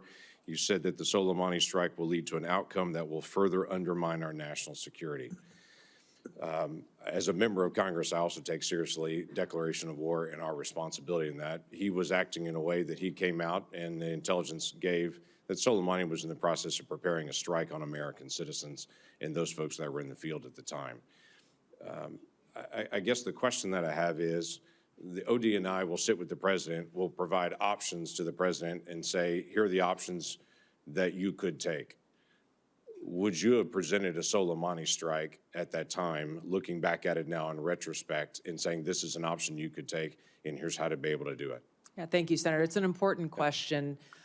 If confirmed as Director of National Intelligence, I would make sure that the president has all of the objective analysis and intelligence reporting so that he can make that best informed decision, including all of the options and actions that he has available to him, which should exist alongside an assessment of what the possible repercussions or responses to those actions may be. My own personal views have no place in that assessment and that providing to the president and his advisors with all of those options available. Thank you, Senator Langford. Senator Bennett. Thank you, Mr. Chairman. I would like to repeat my colleague's question to you. Thank you for being here to answer these questions and for your service. Was Edward Snowden a traitor to the United States of America? Senator, I will also repeat my answer. He broke the law. You said earlier that you were offended by a question that my colleague from Kansas asked, which I think was his duty as somebody on this committee to fulfill his responsibility to advise and consent. We are not here to be a rubber stamp for the President of the United States. So let me ask you again, do you believe, as the chairman of this committee believes, as the vast majority of members of our intelligence agencies believe, that Edward Snowden was a traitor to the United States of America? Senator, if confirmed as Director of National Intelligence, I will work with you to make sure that there is not another Snowden like leak. Media. It's not a moment to propagate theories, conspiracy theories, or attacks on journalism in the United States. This is when you need to answer the questions of the people whose votes you're asking for to be confirmed as the chief intelligence officer of this nation. As my colleague said, this is not about you. It's about the people that serve the intelligence agencies of the United States. Is Edward Snowden a traitor to the United States of America? That is not a hard question to answer when the stakes are this high. Senator, as someone who has your served answer, in yes uniform, or no, is Edward Snowden a traitor to the United States of America? as someone who has I'll go on worn to our my uniform questions. in combat, I understand how critical our national security Apparently is. you don't. Apparently you don't. Let me ask you, I've worked very hard to put your own words here in front of the committee. Not, fake news, not conspiracy theories on the internet, but the actual things that you have said. On February 23rd, 2022, at the very moment that Russian tanks were rolling across the peaceful border of Ukraine for the first time, you tweeted at 11:30 p.m. your time, "This war and suffering could have easily been avoided if Biden administration / NATO had simply acknowledged Russia's legitimate security concerns regarding Ukraine's becoming a member of NATO." Did you say that, yes or no? I believe you're reading my tweet, Senator. Yes is the answer. A few months later, you said on your podcast, and I quoted it, quote, "But this regime change war against Russia that the U.S. and NATO are waging via their proxy in Ukraine didn't begin when Putin invaded Ukraine. They had their eyes set on this objective long before that." Did you say that, yes or no? I believe you're reading my tweet. Thank There's you. a The lot answer is more. yes. You're quoting a podcast that I'm provided much more happy context. to have a conversation with the chairman about whether I'm taking anything out of context. I don't think I am. And your answer is yes. Are you aware that your comments about proxy wars and Russia's legitimate security concerns, to quote your own words, are in alignment with what the Russians have said to justify their invasion of Ukraine? Yes or no? Senator, I don't pay attention to Russian So I'll propaganda. take My that as goal is to I'll speak take the that as truth, the answer is no. regardless of whether Thank you like it or not. I'll take it. That's fine. You said you are used to speaking truth to power. Yes. I'm shocked to hear you now say that, you know, you are agreeing. I'm not shocked because I know you said it. You are agreeing that you basically said that Putin was justified in rolling over the peaceful border of Ukraine, the first time since World War II that a free nation had been invaded by a totalitarian state. And you were there at 11:30 p.m. that night to say that you were with them, not us. And let me tell you something. You say you don't know because you don't read Russian propaganda. Russian state TV then aired your comments. Did you know that? Senator, I think you should also quote the statement that I made criticizing Putin for his invasion What of I Ukraine. would say, Mr. Chairman, with the last, it's up to all of us. We're the Senate. We get to decide whether we're going to confirm this nominee. Obviously, we didn't select this nominee. But can't we do better than somebody who doesn't believe in 702? Can't we believe that somebody who can't answer whether Snowden was a traitor 5 times today, who made excuses for Vladimir Putin's invasion of Ukraine, the first time that I'm aware of any American official has done that? I'm questioning her judgment. That's the issue that's at stake here. And as you said, and I totally agree, this is about our intelligence officers. And you cannot answer. Most of what we do here is in secret. This is one of the very few opportunities that you will ever have to have a conversation with this panel in public. And the record is going to be very clear about the position you took with regard to Edward Snowden. And the record is going to be very clear about your reaffirmation of the statements you made in the middle of the night when Russia was invading the free country of Ukraine. And I hope we will take that in consideration when we have this vote. Your time has expired. I will note that during Senator Bennett's question and answer, there was 2 disturbances in the room. The first sounded like a cell phone. I would ask everyone on both sides of the dais, if you have not silenced or turned off your cell phone, please do so now. The second disturbance was the cries of a small child. We will welcome such disturbances because the cries of an infant are the sound of answered prayers. Senator Rounds. Not only here, but the answered prayers in church when they cry as well, Mr. Chairman. First of all, thank you for your service to our country.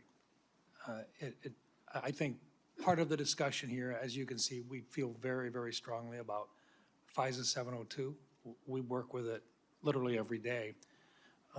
As you can also tell, we have some very, very strong feelings here with regard to the actions of Edward Snowden.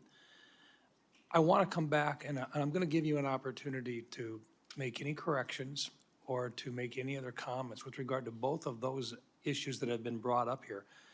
But before I get into that, I want to go back into a little bit of your previous history as well.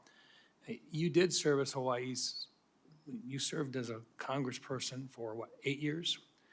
Yes, Senator. And during that time, you served on the Armed Services Committee. And during that time period, you did carry a TS-SCI clearance. You worked your way through that time period. You had an opportunity to look at a lot of information. Can you share just a little bit about the way that you've looked at that, not just as a member of the congressional delegation from Hawaii, but also during the time in which you were a lieutenant colonel serving up through and including a battalion commander? Talk about that a little bit, please.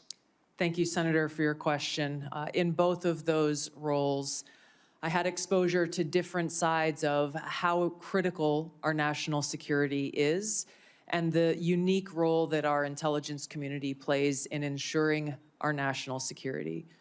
My most recent deployment with the military was as part of a joint special operations task force to Djibouti and Somalia, where our mission was to support the Somalis government and military's focus on defeating al-Shabaab, which is al-Qaeda's element there within East Africa.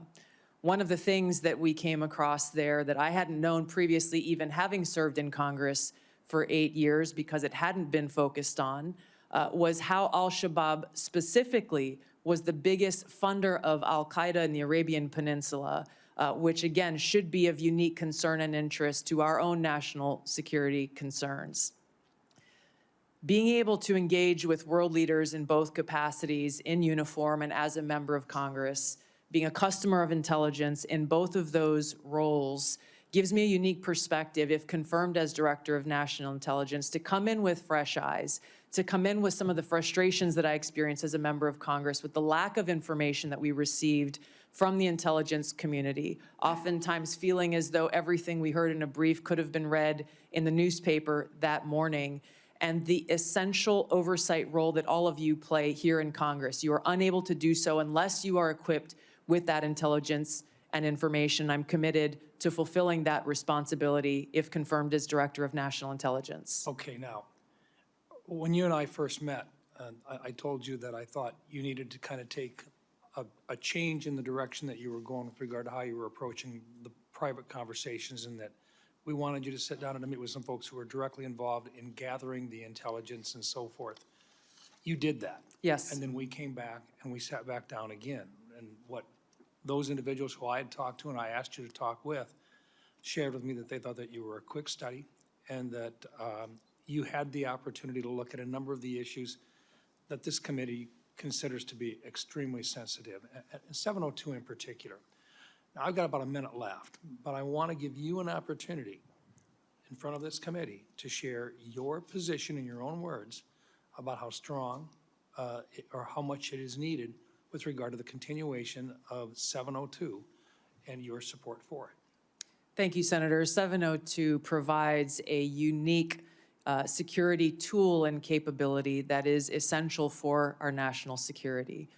There are a number of areas that we would be blind from a national security perspective without this capability.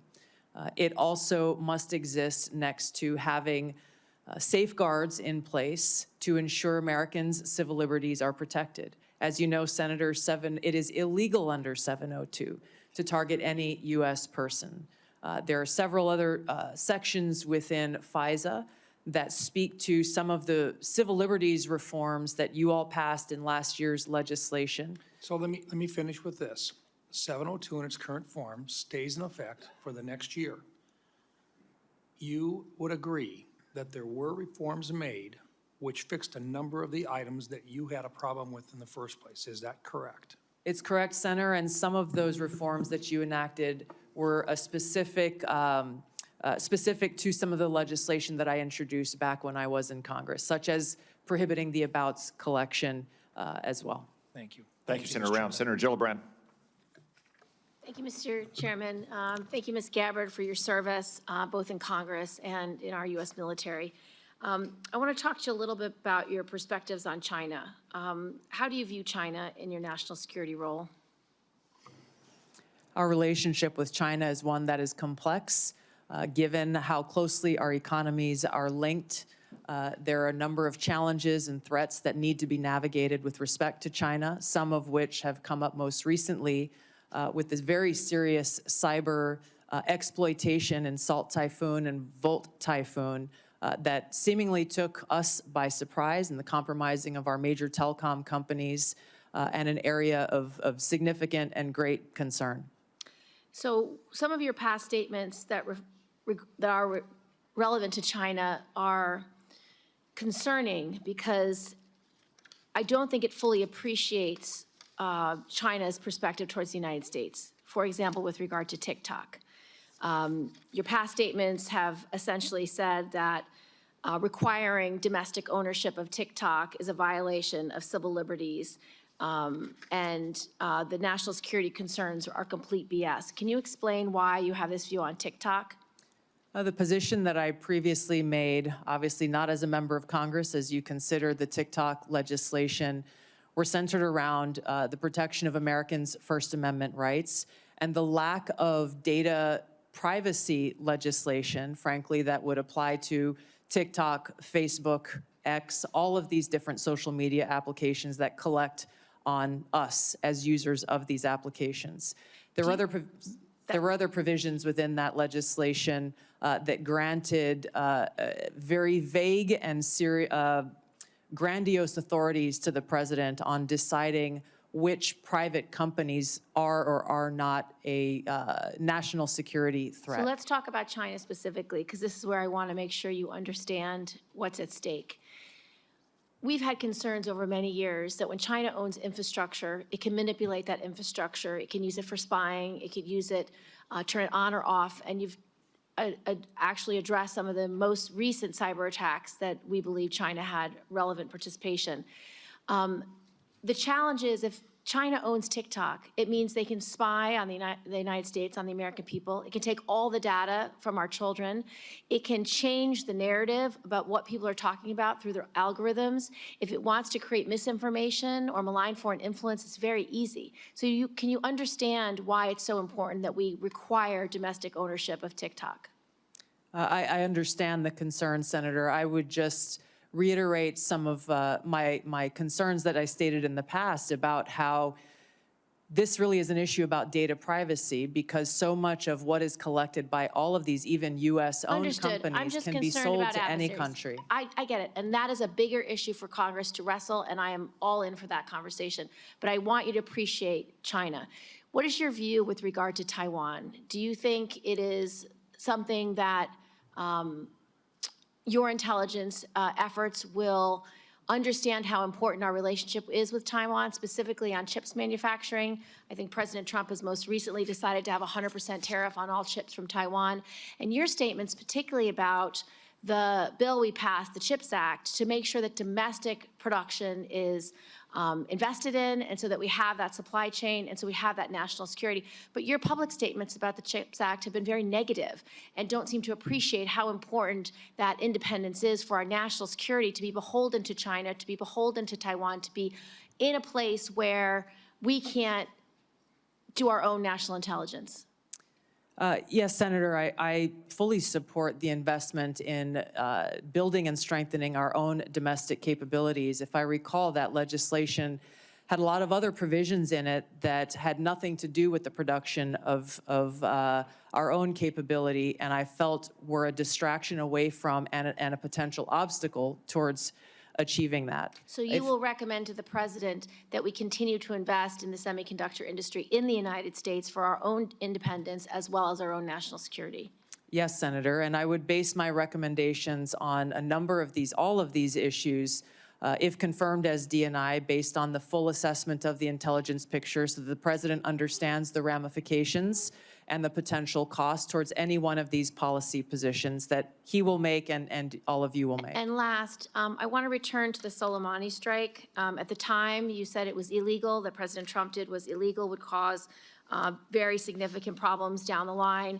What is your position on that strike, and will you be able to advise the president in future issues with regard to national security? Those broader issues that I raised with regard to war powers, I have been consistent on. I didn't have access to all of the information behind that strike at the time, and my concerns were that that may be an escalatory action. President Trump was right. There was no escalation beyond that, and his policies towards Iran turned out to be very effective for our own national security. Thank you, Senator Gillibrand. Do you disagree with the president taking away the protection for those who are now being targeted in retaliation for the Soleimani strike, such as previous Secretary Pompeo? Senator, I can't answer that without being able to look at the intelligence assessment and the threat assessment for that or other decisions. Thank you, Senator Gillibrand. Senator Young. Tulsi, good to see you. We had a nice visit in the office. Thank you. Appreciate you being here today. It was clear from that visit in the office that we share a lot of concerns about ill-advised foreign regime change interventions, about the weaponization in certain instances of our domestic law enforcement and intel authorities. Let me talk about something, Edward Snowden, on which we may not agree. It's been recognized he fled overseas with the numbers 1.5 million classified documents. He shared them with the press. He absconded to China and Russia. Do you have any response to the bipartisan findings of the House Intel Committee, which stated that, quote, Snowden caused tremendous damage to national security, unquote, including to military, defense, and intelligence programs of great interest to America's adversaries? I'll give you an opportunity to respond, hopefully briefly. Thank you, Senator. As I've said before, Edward Snowden broke the law, and I do not agree with how he chose to release information and the extent of the information and intelligence that he released. It's my focus on the future, and I think we can all agree that we do not want to have another Snowden-type leak, and I've laid out specific actions, if confirmed as DNI, to do that. Okay. Well, it's notable you didn't say, yes, he clearly hurt in various ways our national security. The same House committee also reported that based on DOD assessments, should the Chinese or Russians access certain documents relating to DOD capabilities that we know Snowden stole, quote, American troops will be at greater risk in any future conflict, unquote. Do you have any reflection on this assessment? I would be very concerned about that. I have not had access to the information or intelligence that led to that assessment. But anything that puts our men and women in uniform unnecessarily at risk should be a grave concern. Yeah. I share that sentiment as a former Marine Corps intelligence officer. When we find that Americans, whether private citizens or contractors or uniformed personnel, have shared sensitive designs about military technology or plans to a foreign government, however well-intentioned, we rightfully throw the book at them. Snowden did just that, yet you have argued, and many times, that he should be pardoned. You introduced legislation, as has been discussed here. He's been able to publicly hide, as I see it, behind this facade of being a so-called whistleblower. But he likely endangered American lives through his actions. So, as the leader of the intelligence community, how would you think you would be received based on some of these past actions to support or even to pardon Edward Snowden? Rank and file intelligence analysts and intelligence professionals. How do you think he'll be received?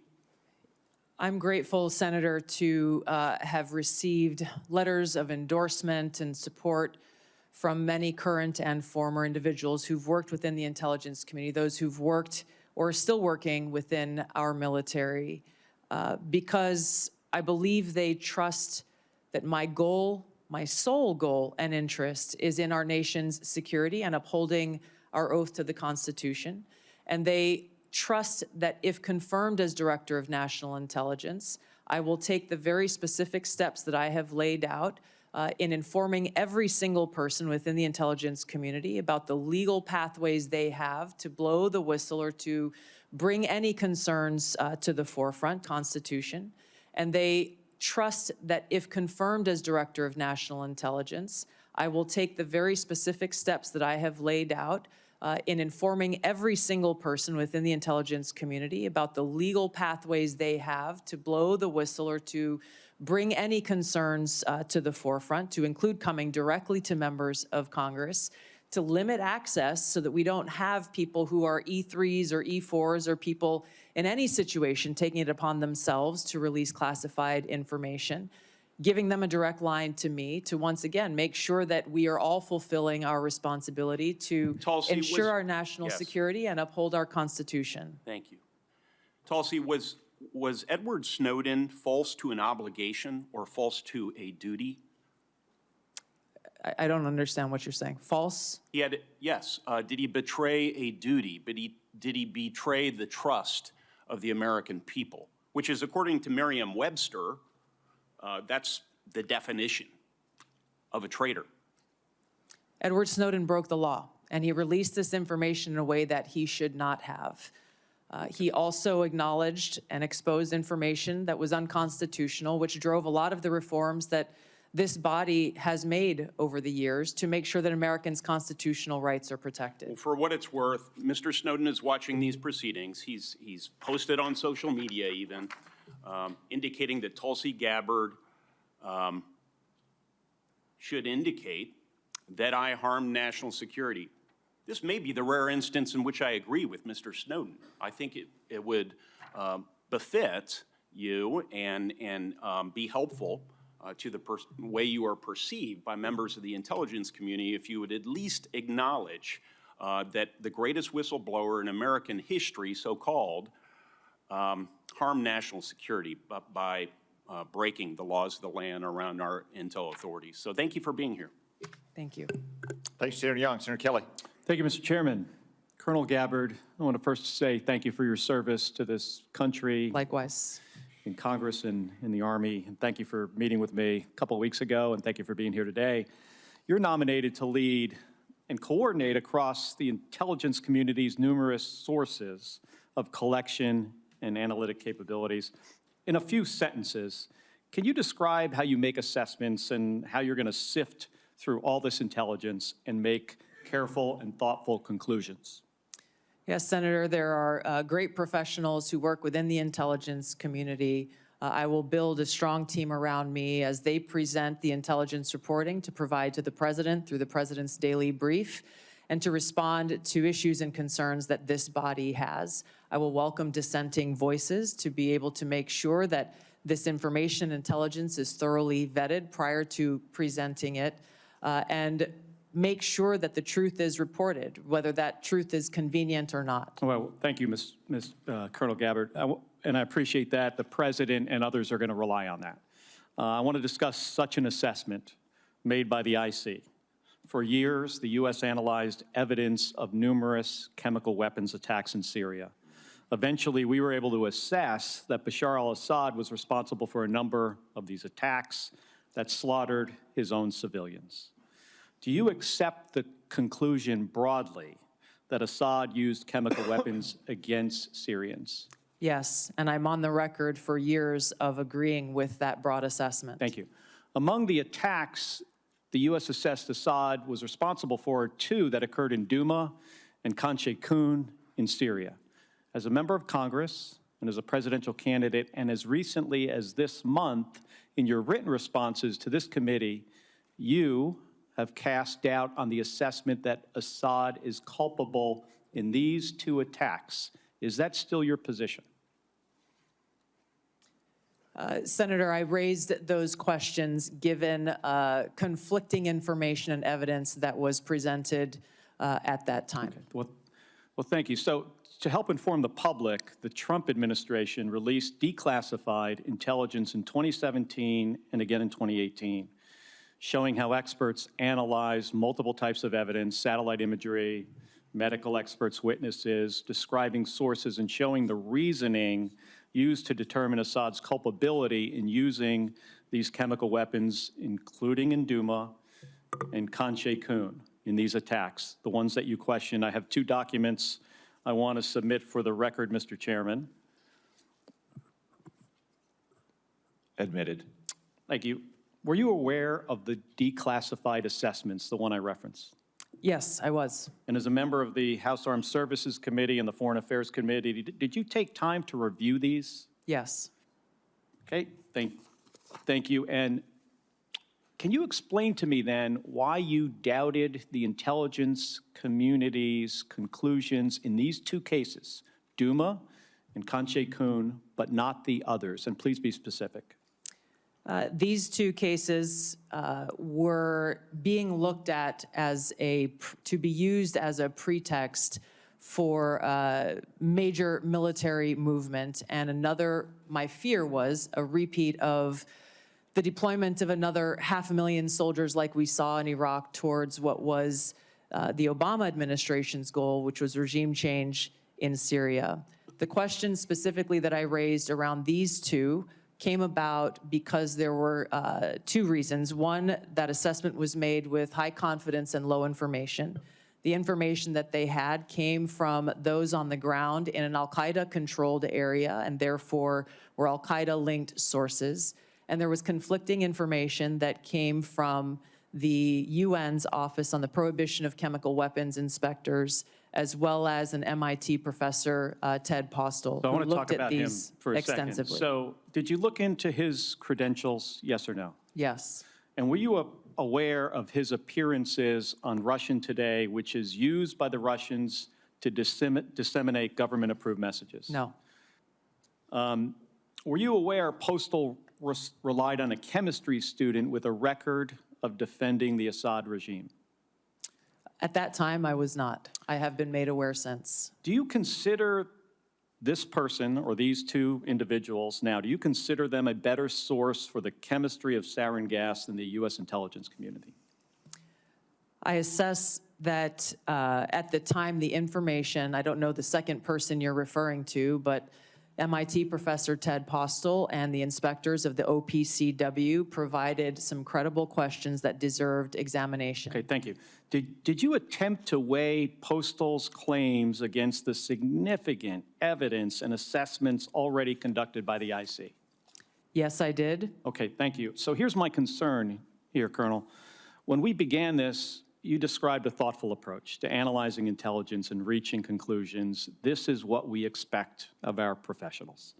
But we just kind of walked through how you came to question Assad's use of chemical weapons in these two cases with a different approach. And I don't reject seeking out differing viewpoints. We need to do that.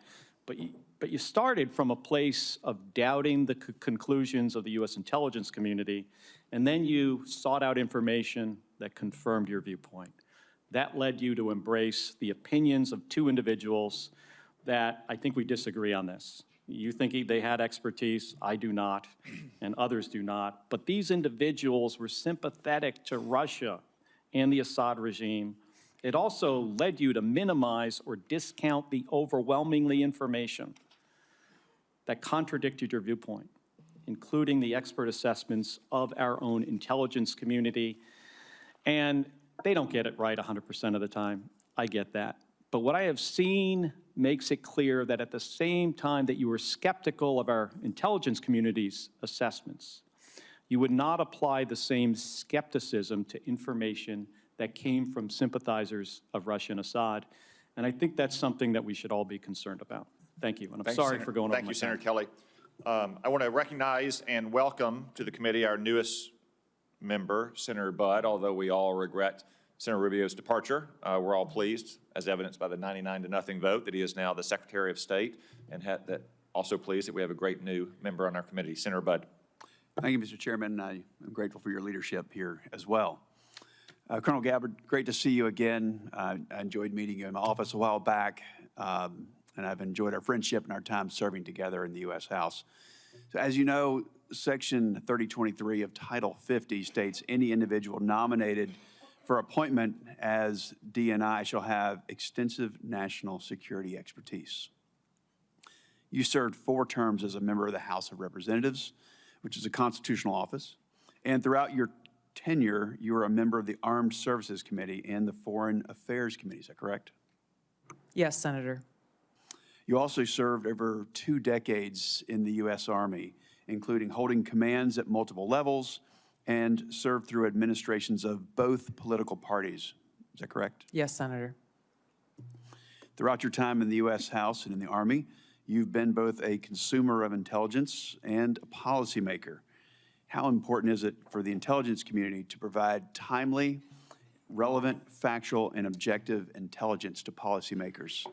Senator, it is nothing less than a matter of our national security. Too often in the multitude of intelligence failures that our country has seen, that objective has not been met. Now, CIA Director Ratcliffe talked about in his testimony before this committee how the CIA's own internal metrics have shown that analytic objectivity has gone down within that organization. This is the very kind of thing that I would seek to address if confirmed as Director of National Intelligence, is ensuring that politics, biases, or personal views are checked at the door. I would lead by example by doing it myself, and ensuring that that intelligence analysis and reporting meets the objective that the President and Congress requires, which is no politics, no personal abuses, and making sure that that objectivity in a timely, relevant fashion is brought to the President so that we can get ahead of problems in ensuring our national security rather than being caught on our heels and being forced to respond to them. Thank you for that. I think it's clear from your background and experience that you more than meet the statutory requirements for this position. I want to switch gears a little bit. There's been a lot of discussion today. I think it's a necessary discussion about your position on 702, Section 702 of FISA. So I've personally had concerns, and I think we even talked about this when we served in the House together, and I actually voted against its reauthorization when I was in the House. However, I recently voted to reauthorize Section 702 with additional safeguards to end the politicization of the tool and to ensure privacy and civil liberties that they're protected. So, Ms. Gabbard, tell us, how has your thinking on Section 702 developed over time and why? And if confirmed, what will you do to ensure that this new statutory safeguards, that they're fully implemented? Well, Senator, as you pointed out, many of the concerns that we raised when we served in the House of Representatives were centered around the lack of safeguards to protect Americans' Fourth Amendment rights and civil liberties as it pertains to searching of U.S. persons with that incidental collection that occurs under 702.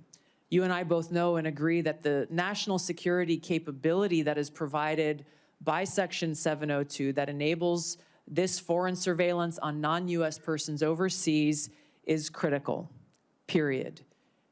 My commitment is to make sure that our national security tools are maintained to fulfill that requirement while also protecting Americans' Fourth Amendment rights and protection against unlawful search and seizure. There are a number of those reforms that you referenced, such as the prohibition of abouts collection, which we brought up when we served in the House, making sure that 100% of U.S. persons by the FBI on this incidental collection are reviewed by the Attorney General herself. There are a number of other reforms that I believe strengthen significantly those safeguards, a number of them that I had worked to try to bring into place when I was in the House of Representatives. I look forward, if confirmed as Director of National Intelligence, to overseeing and assessing the implementation of these reforms and reporting back to you as you begin to consider next year's reauthorization and meeting that mark of ensuring our security and upholding Americans' Fourth Amendment protections. Thank you. Switching gears a little bit, talk briefly, if you will, about the dual task of simultaneously protecting whistleblowers and protecting classified information. Senator, there are more than sufficient legally protected routes for whistleblowers to come forward should they have concerns on any actions occurring within the intelligence community. I've spoken about the additional protections that I personally will put in place if confirmed as Director of National Intelligence, understanding the seriousness of protecting our nation's secrets, and one that I hold personally. Thank you. Thank you. Thank you, Senator Budd. I will recognize Senator Wicker, an ex officio member of our committee, which is Latin for so powerful a man he can go to any committee he wants and ask questions anytime. I look at it differently, Mr. Chairman. I think what you're saying is that I'm the only non-voting member of this committee that's here at this hearing, and I've been at an Armed Services Committee hearing most of the morning. Let me ask about something that happened a long time ago and something about something that's happening right now. Colonel Gabbard, I was a member of the House of Representatives on 9/11, 2001. As a matter of fact, I was at the Pentagon that very morning when the attacks happened. Where were you when 9/11? We all remember where we were. Yes, I was in Hawaii. There was a 5 or 6 hour time difference. And so when I woke up that morning, it was several hours, and I remember the first thing I saw in waking up was that horrific footage of those airplanes attacking the Twin Towers in New York City. And I think you obviously have read a lot about it during the 24 plus years since that, and most Americans have. There's a general consensus that there was a massive intelligence failure that's caught us all by surprise, even though the World Trade Center had been attacked earlier. Do you think stovepiping was a problem in our intelligence failure? There's no question about it, Senator. Oh, okay. Well, based on your reading, okay, could you elaborate just a little? Yes, Yeah. absolutely, Senator. When we looked back at the post-9/11 reporting and the post-assessments that were made, it was very clear that there was stovepiping of information and intelligence that occurred at many levels, at the highest but also at the lowest levels, where information that was collected by the FBI, information that was collected by the CIA was not being shared. There was almost ships passing in the night, where if there was an integration of those intelligence elements and information being shared, it is highly likely that that horrific attack could have been prevented. And that's the reason, really, your position was created. There's been some discussion this morning. I have not been able to listen in, but I understand there's been some discussion about reforming the Office of D&I to eliminate redundancy and increase effectiveness. Do you worry that in doing so, we might be getting back to the same problem that we had in 2001? The problem that we had in 2001, Senator, remains at the forefront of my mind. And as you said, this is exactly why the OD&I was created. Given my limited vantage point not being in this seat, I am concerned that there are still problems with stovepiping that need to be addressed. And in some cases, my concern would be that unnecessary bureaucratic layers may be contributing to that problem. This is where coming in and being able to really take a fresh look, given my experience and my background, will be essential to making sure that the OD&I is accomplishing the reason why it was created in the first place. Okay, and I have a lot of suggestions about how to make the Department of Defense more efficient also. I would simply caution you before I move on to my other quick question, that as we are trying to eliminate overlaps, that we avoid getting back to the thing that created your agency to start with. Now, let me just ask about anomalous health incidents. I know you're not in the intelligence community yet, but having read, as most of us have, about these Havana syndrome incidents, what is your understanding of that now, and what are your plans? Yeah, Senator, thank you for this question. It's been deeply concerning throughout this period, from the first time this was discovered so long ago to where we are today, that the intelligence community still has failed to identify the source and the cause for Havana syndrome, as it's commonly known, even as many people who are in service are suffering the consequences of it. I look forward, if confirmed as Director of National Intelligence, to addressing this, of course, making sure that those who have been impacted are getting the care that they need and deserve, but getting to the truth behind how and why this has occurred. Are you saying that we're not any closer to understanding where these came from? Based on my understanding, there has not been any definitive reporting from the intelligence community on the source and the cause for these anomalous health incidents. Okay, well, perhaps you'd like to, I could follow up on the record. I'd look forward to but that. I think there's some more public information that is recent about that. Thank you, ma'am. Appreciate it. Thank you, Senator. Senator Wicker. As I acknowledged at the outset, it is the custom of this committee to allow a follow-up question for senators who remain present at the end of the regular 5-minute round of questions. I remember everyone, this is a follow-up question, not a 5-minute round. We will have Ms. Gabbard in a closed session where each of us will have yet another 5-minute round of questioning. Is there any senator who wishes to be recognized for a follow-up question? Senator Wyden. Thank you very much.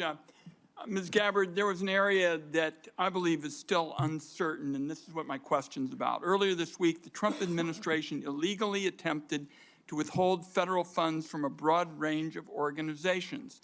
I'm interested in knowing what you would do if President Trump told you to withhold congressionally approved funds from the Intelligence Community Inspector General. So my question is, if President Trump orders you to withhold appropriated funds from the Inspector General, will you refuse that illegal order?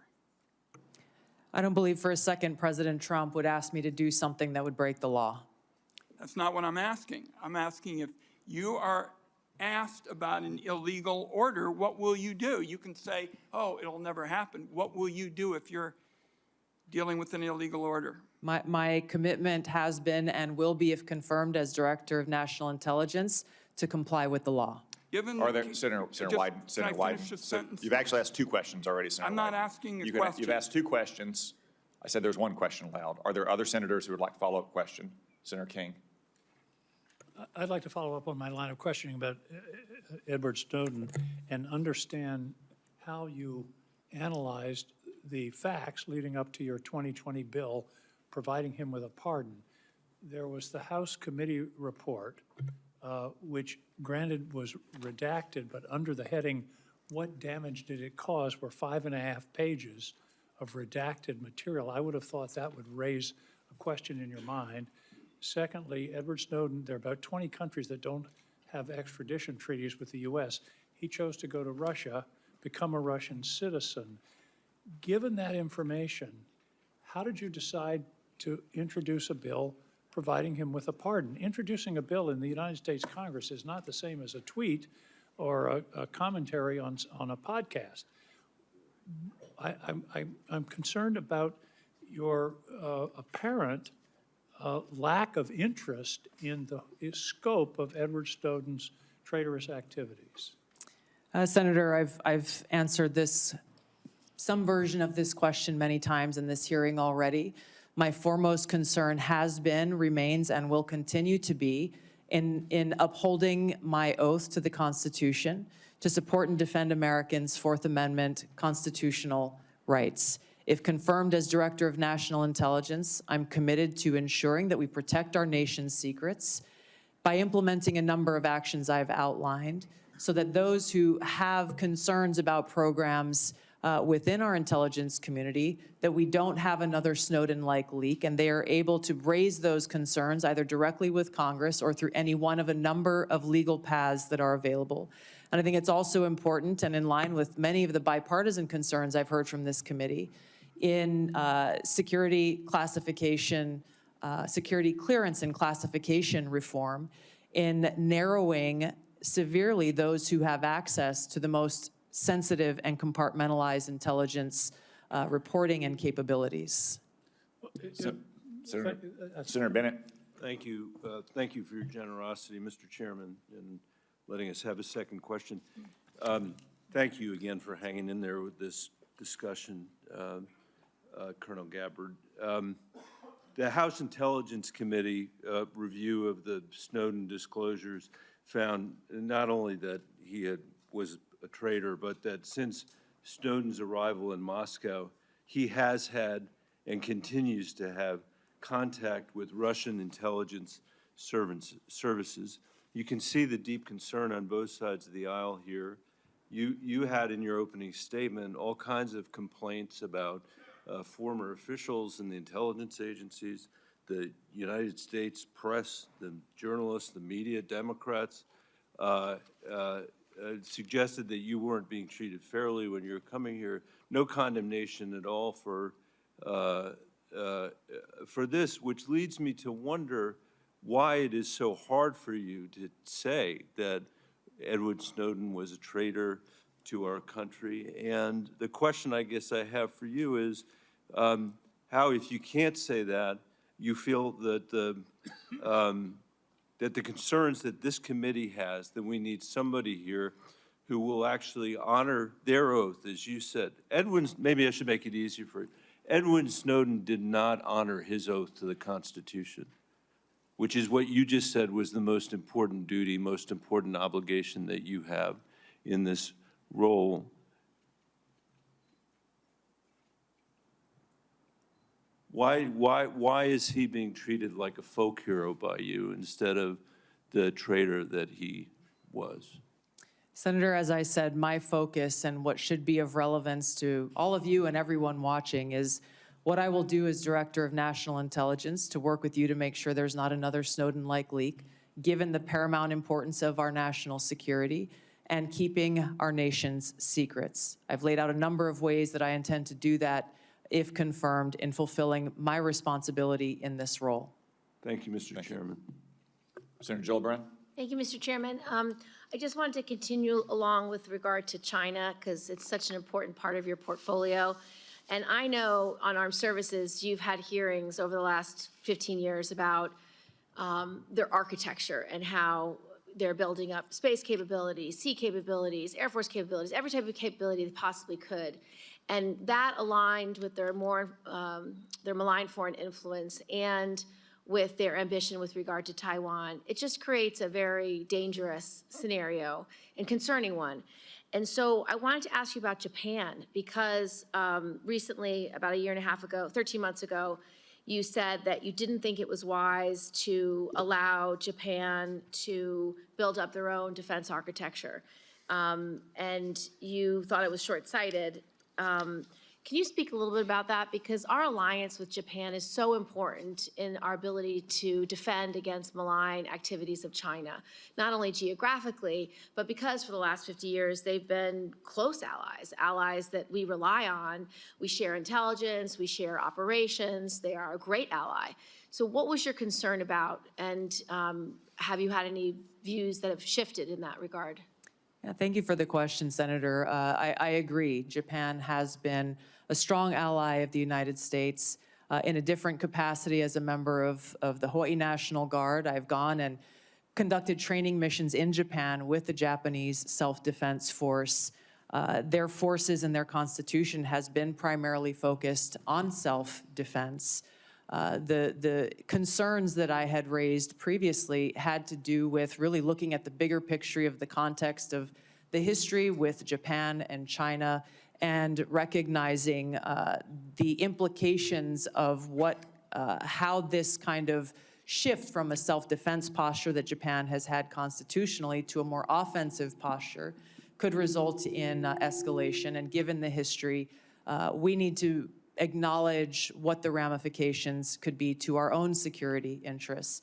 And that's something that I am looking forward to being able to provide to all of you and to the President, if confirmed as Director of National Intelligence, is that in-depth analysis and assessment so that various policies or actions that you all or the President are considering are fully thought through given that broader context of nuance of history and the complexities that exist within the Asia-Pacific region. Having grown up there, I'm very familiar with. But you do Thank you, Senator Gillibrand. Senator Kelly. Thank you, Mr. Chairman. Colonel Gabbard, when Russia was denying Assad's use of chemical weapons, they accused the U.S. of supporting terrorists.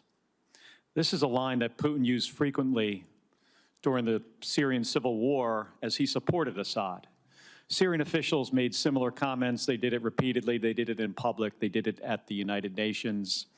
In 2016, you gave an interview in which you said, and this is a quote, "The U.S. is providing direct and indirect support to terrorist groups in order to overthrow the Syrian government."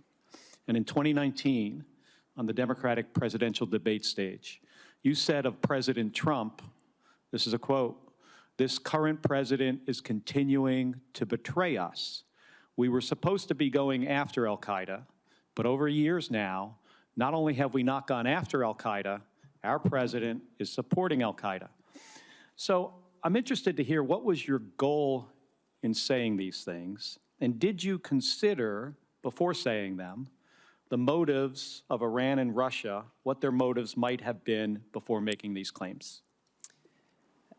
Senator, as someone who enlisted in the military specifically because of al-Qaeda's terrorist attack on 9/11 and committing myself and my life to doing what I could to defeat these terrorists, It was shocking and a betrayal to me and every person who was killed on 9/11, their families, and my brothers and sisters in uniform.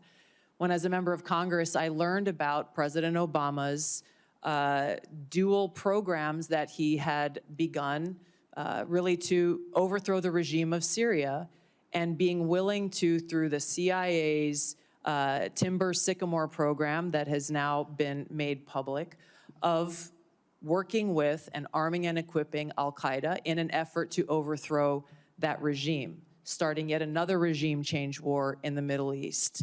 DoD Train and Equip program, again, begun under President Obama, is widely been known, looked at, and studied, that ultimately resulted in over $500 million being used to train who they called moderate rebels, but were actually fighters working with and aligned with al-Qaeda's affiliate on the ground in Syria, all to move forward with their regime change and not acknowledging what was obvious at the time and what has unfortunately borne true, which was that a regime change war in Syria, much like the regime change wars in Iraq, the toppling of Gaddafi and Mubarak, while these are all dictators, would likely result in the rise of Islamist extremists like al-Qaeda taking power.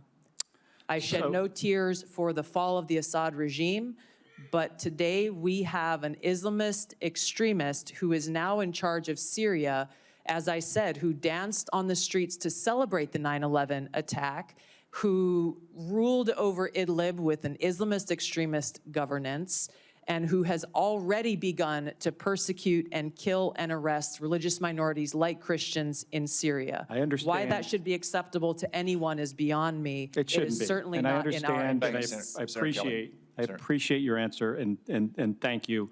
My concern has to do with the tendency to repeat Russian and Syrian, and even in some cases, I think we'll get into in the closed session, Iranian information, and to discount what comes from our intelligence community. Senator, every American deserves to know that people in our own government were providing support to our sworn enemy, al-Qaeda. That should not be acceptable by anyone. Thank you, Senator Kelly. Ms. Gabbard. In conclusion, Senator Warner. Yeah, thank you, Mr. Chairman. You know, one of the things I love about this committee, and I know folks who are here for Ms. Gabbard may not fully realize, but this has always been a bipartisan committee. And you know, my friend Richard Burr, who said we always kind of followed the truth. One of the things I was always proud of in the very challenging Russia investigation was, you know, people would come in, they didn't know whether the staffer was a Democrat or Republican, because we were all looking out for the same thing. Ms. Gabbard, I support and commend you for your service. But we have heard this morning, taking some individuals' advice on chemical attacks, not taking American intelligence community that, as we subsequently discovered, had iffy ties, not enough due diligence. We've heard this morning on your trip to Lebanon that you weren't fully aware that the folks who originally paid for the trip had these relations and ties to this Syrian party. I know I've asked, and you and I understand on the trip that you said you met with Shia religious figures and you didn't know who were there, who they were. I can understand that, although I can't imagine Shia religious figures that in the Bekaa Valley that didn't have ties to Hezbollah. And we can have a difference of opinion on TikTok. The chairman and I feel very strongly that it is a national security threat. On 702, I'm candidly confused. I thought you answered Senator Wyden you're in favor of a warrant. Senator Cornyn, I thought you backed off of that. And then on Edward Snowden, you won't back off of Brave. You won't back off of your legislation. You won't call him a traitor. And I think, again, about this is being watched by our allies around the world. I think even RT's been tweeting about it today, blasting me. And